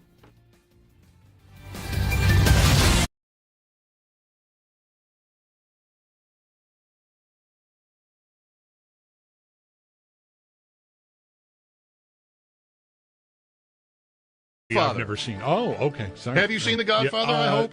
Once or twice. It's Mike Schopp. I did not see it until my 30s, but then I became obsessed with it. And the Bulldog. I've never been obsessed with it, so I don't know it well enough to have picked up on that. I did not care for The Godfather. What? Did not care for The Godfather. I don't think it's a movie where it's like, oh, it's good. Godfather, yeah, I saw that. It was good. It was good. The Godfather, I saw that. I liked it. I like that. That's just sort of, you didn't really see it. I'm not in the way of it being an all-time great. I never got obsessed with it. Explain yourself. What didn't you like about it? It insists upon itself. It's Mike Schopp and the Bulldog. It's not personal. It's strictly business. On WGR Sports Radio 550. Bravo, Eagles. Most Bills fans, I would say, were delighted by that game for obvious reasons. Kansas City just, destroyed. I do think it raises some interesting questions about who the Bills are, being so unable to stop that offense at all in the AFC Championship, and Philadelphia making it look so easy. Again, this was a very difficult season for the Chiefs offense. And, against us, kind of easy. That's why going into that game, I felt about the Bills and the Chiefs in the AFC title game kind of the way you felt about the Eagles and the Chiefs in the Super Bowl. I thought all of that. Like they don't have it on offense, and I'm healthy over here. I had all my guys. I mean, I didn't know Benfer was going to get hurt early, like he did, and left the game, and that I think damaged them. But they had no answers, and that was alarming. Yeah, I ended up feeling more. I was thinking more about the Bills and what last night's game meant as it was unfolding than I was mad about the Eagles at all. Like I don't really like the Eagles either. Yeah, I was sort of in a weird place. But it was just such a you had plenty of time to adjust to it. Like the game was over at halftime. So like, okay, what does this mean to me? What does this mean to the Bills? What kind of light does this shine on them? Really became more prominent in my thoughts as the night wound on than the fact that the Eagles were winning. Yeah, I didn't even get to that thought either. Like annoyed at Philadelphia. I was right because it was just so good, and it was Hurts, who I like, throwing great balls. I mean, even right from the beginning, the play that gets called back was perfect on a 4th and 2. By the way, they didn't have 3 tight ends behind him to push him for 2 yards. He just threw a beautiful fade to A.J. Brown, chintzy call, and then it was just all their game. The bomb to Devontae Smith, what a play that is. For what, 34-0 at that point? Yeah. Damn, like what a statement. Mahomes to Worthy at the end was pretty good. Like almost 70 yards in the air. Yeah, that was. It was pretty good. Worthy. We got him to talk about this year. Yeah, great. Here's Kevin with us. Hi, Kevin. Hi, guys. Can you hear me? Yep, we got you, bud. Go ahead. Great, yeah, love the show. I called a couple weeks ago on just Joe Brady being a little conservative in that KC game. Like, I really hated that last sequence, what he was doing, but I don't think that matters as much because Philly's got the horses. So, you talk about Myles Garrett, this and that, but my friend was talking to me. We play football every year. We've been doing it for 20 years in Super Bowl Sunday. Anyways, he was saying how Philly was basically has drafted a lot of the Georgia defense over the years that kind of won that national title. And it's just a bunch of horses versus one guy. And I found the Super Bowl loss by the Chiefs last night a little bit similar to how they lost to the Bucs. And before the game, I just thought it was a really a matchup nightmare for the Chiefs. And the Bills have never been that stout kind of, they play the pass and, they've tried to draft high a lot of stout defensive linemen, but I just think it's difficult to assemble a roster like Philly has. They got the two guys outside, are much better than the Chiefs secondary. And it was, I was critical of Brady last week, but then I realized they don't necessarily have the horses like Philly. So really, I think it's just going to take a little bit of draft capital and some luck in the draft to build something like Philly does. But you got Allen, and Philly's got Hurts, another able quarterback. So it's really, maybe I was a little harsh on Brady because they don't have the horses. So appreciate the time here. Okay, thanks. Yeah, they're going to have to find their way to some of those horses. One where that's why the Myles Garrett conversation is so worth investing in, I think. Because that's an opportunity to find a guy that, he's not a stable of guys. I mean, the Eagles have got, but, they've got a lot of guys. It's more than not just one stud defensive player of the year guy. And, I think you'd rather have that, but that takes years to accumulate. And the Bills right now, they can start doing it, but they're not going to do that in 1 year. You are not going to draft 30th and then whatever and find guys that are, filling roles the way the guys that the Eagles have drafted are filling roles. Although, DeJean is a nice player, really nice player, and he was picked 40-something. 50 maybe, yeah, he was mid-second. So, did not say it can't be done. But, yeah, they are a monster. And it's so easy to see it now. You watch them I still cannot get over not a single blitz. It's incredible. And Mahomes was under duress all night. Yep. Yeah, really quality team. I don't know if I thought enough about this possible outcome over the course of the year. What it says about the Bills maybe isn't the best. More importantly, is what it might do to the Chiefs to lose that way. What's their recovery path? I think it might be easy to think it's just whatever, because the way we've talked about them for a couple of years is kind of whatever. Whatever they do, they'll win. Right. What did they do when they got their asses kicked by Tampa a few years ago? They came back and won the Super Bowl the next year? No, they lost to the Bengals the next year. Oh, that's right. That's right. That's the one time they didn't go. Right. But roster-wise, people might just sort of shrug it off because they had another great season. I don't know. Offensively, they're a version of the Bills defensively, I think, right now. They got away with it. They got away with so much this year. Their point differential was worse than any other season under Reed. It was their worst team under Reed by that metric, which goes back to 2013 or something. All those Alex Smith teams, better. But they got away with it. Mahomes pulling out games and other teams screwing up at the end. Yeah. And there they were in the Super Bowl again, but they finally met the reckoning, which last year was bad enough. This year, I don't find them insufferable like so many fans do. But to have to try to figure out how that happened this year with that team, and maybe, I guess, ultimately just settle for they have Pat, is totally unsatisfying. I want my Super Bowl winner to be legit. This was the best team in the league. We got that. I think there's almost no point in debating that after last night. But if Kansas City had won 22-21 again, and just one fumble or something tips it. What do you even do with this league anymore? Right. After that, I don't dislike them.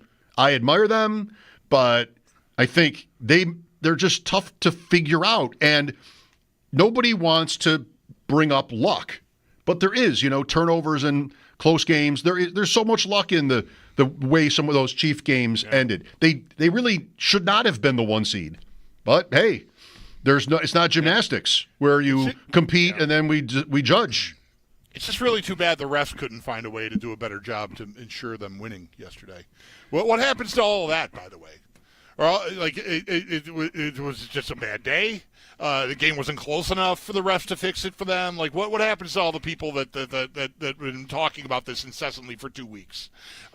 Just like next time they win, it'll be because of the refs. They had to do this because it got so loud. That's what the takeaway will be. Well, come on. It was funny at the beginning with that A.J. Brown penalty. Yes, it was. I agree. It was, I think, hilarious, actually. But, I don't know. I shouldn't even brought it up. I don't have more to say than I just said. The whole thing has been absurd to me. Accepted penalties, I think, were 8-7. In whose favor? Right. It's like the guy, we had a good conversation with a fan a week or two ago about the Bills, and he was maybe critical of their offense. And I'm like, okay, they were second in the league in scoring. And he goes, they weren't first. Right. It still get better. They weren't first. Right. Here's Mike next. Hello. Hey, guys. I guess the thing that bothers me most about this year is the missed opportunity to get a really elite wide receiver so that next year we can focus on defense. I mean, we had an opportunity to get Worthy. Look how she's turned out. We could have taken that third-round pick that we traded for Amari Cooper and traded up and probably gotten Brian Thomas Jr., who had 1,280 yards and 10 touchdowns. And instead we move back and we pick a guy that doesn't separate, that doesn't have speed, that everybody looks at as maybe a number 2, hopefully a number 2. And it's just such a missed opportunity this year because everyone knew going into the draft and everyone said we got to give Josh another. And granted, they finished, as you said, Mike, they finished second in the league in scoring, which is great. But I just really think that this was the opportunity to get the number 1 that they can now focus in the future on now building that defense. But now they're always going to still need that number 1, and you're not getting him in free agency for $30 million a year. Getting a guy for 5 years on a rookie deal as a number 1 wide receiver is the steal of the decade. So. Yep. Well, I don't have any expectation, I'll say, for the Bills to change up, it's not my favorite word, but their identity on offense, and their identity was to make it work for them that they did not have a number 1 receiver. That was kind of the point of the whole year, was we're moving on from Diggs and we're going to be fine. And they mostly were.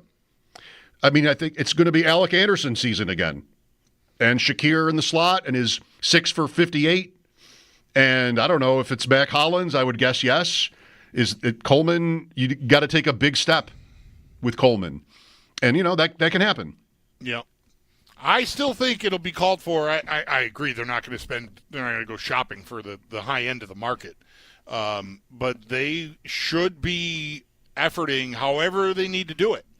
If it's a trade, if it's a bargain bin like thing, I don't know. Maybe not unlike what they did last year, although a few tiers above the scratch and dent Chase Claypool department. They're going to have to replace Cooper or keep him, and I'm not in favor of that. But they did. Everybody eats, yes. We're not worried about having a number 1, yes. And then they got 6 or 7 weeks into the season and went, oh my God. We got to get a guy. They went and got a guy. So I think they'll still look at it. I don't think anything happened here that would disprove them feeling like they needed a guy. Coleman being another year older should not suffice, because that would be an enormous step for him to take to ascend to any kind of a level where teams are respecting him to that extent. So they're going to have to do something there. I don't know what it's going to be yet. I've not come across an idea I really love yet because free agency looks kind of like a desert. And because you hate Robert Woods. I can't believe Robert Woods is still playing. Yes. Hate Robert Woods. You know who's the most fun name or, maddening on the free agent receiver list for me is Elijah Moore. Elijah Moore was like the OG of the wide receiver train life. Like he coming into the draft, that's 4 years ago now. I think 21 maybe, but whatever year it was, this was Rondale Moore, Elijah Moore. Enough with the defense, guys. Right. Let's get fast. Let's get Elijah Moore. Like he was just one good idea, it seemed, for that pick. Maybe that was the Rouso draft, which would be 21. I'm guessing that it was. I think he's been in the league that long. So, Elijah Moore. Totally flames out with the Jets. Oh, but they have Zach Wilson. They're terrible. What do you expect? Nothing. They trade him to Cleveland, and also pretty much nothing. Oh, but it's Cleveland. It's Deshaun Watson. What do you expect? Meanwhile, Judy is over here racking up a year after Cooper did last year with Flacco. Elijah Moore is pretty late in the game, and it really has not worked at all.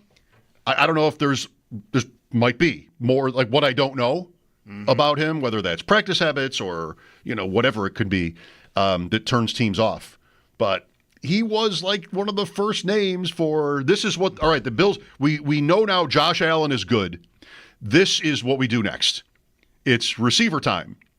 And it wasn't. I mean, it became Diggs, right? That was the year before. Right. Yep.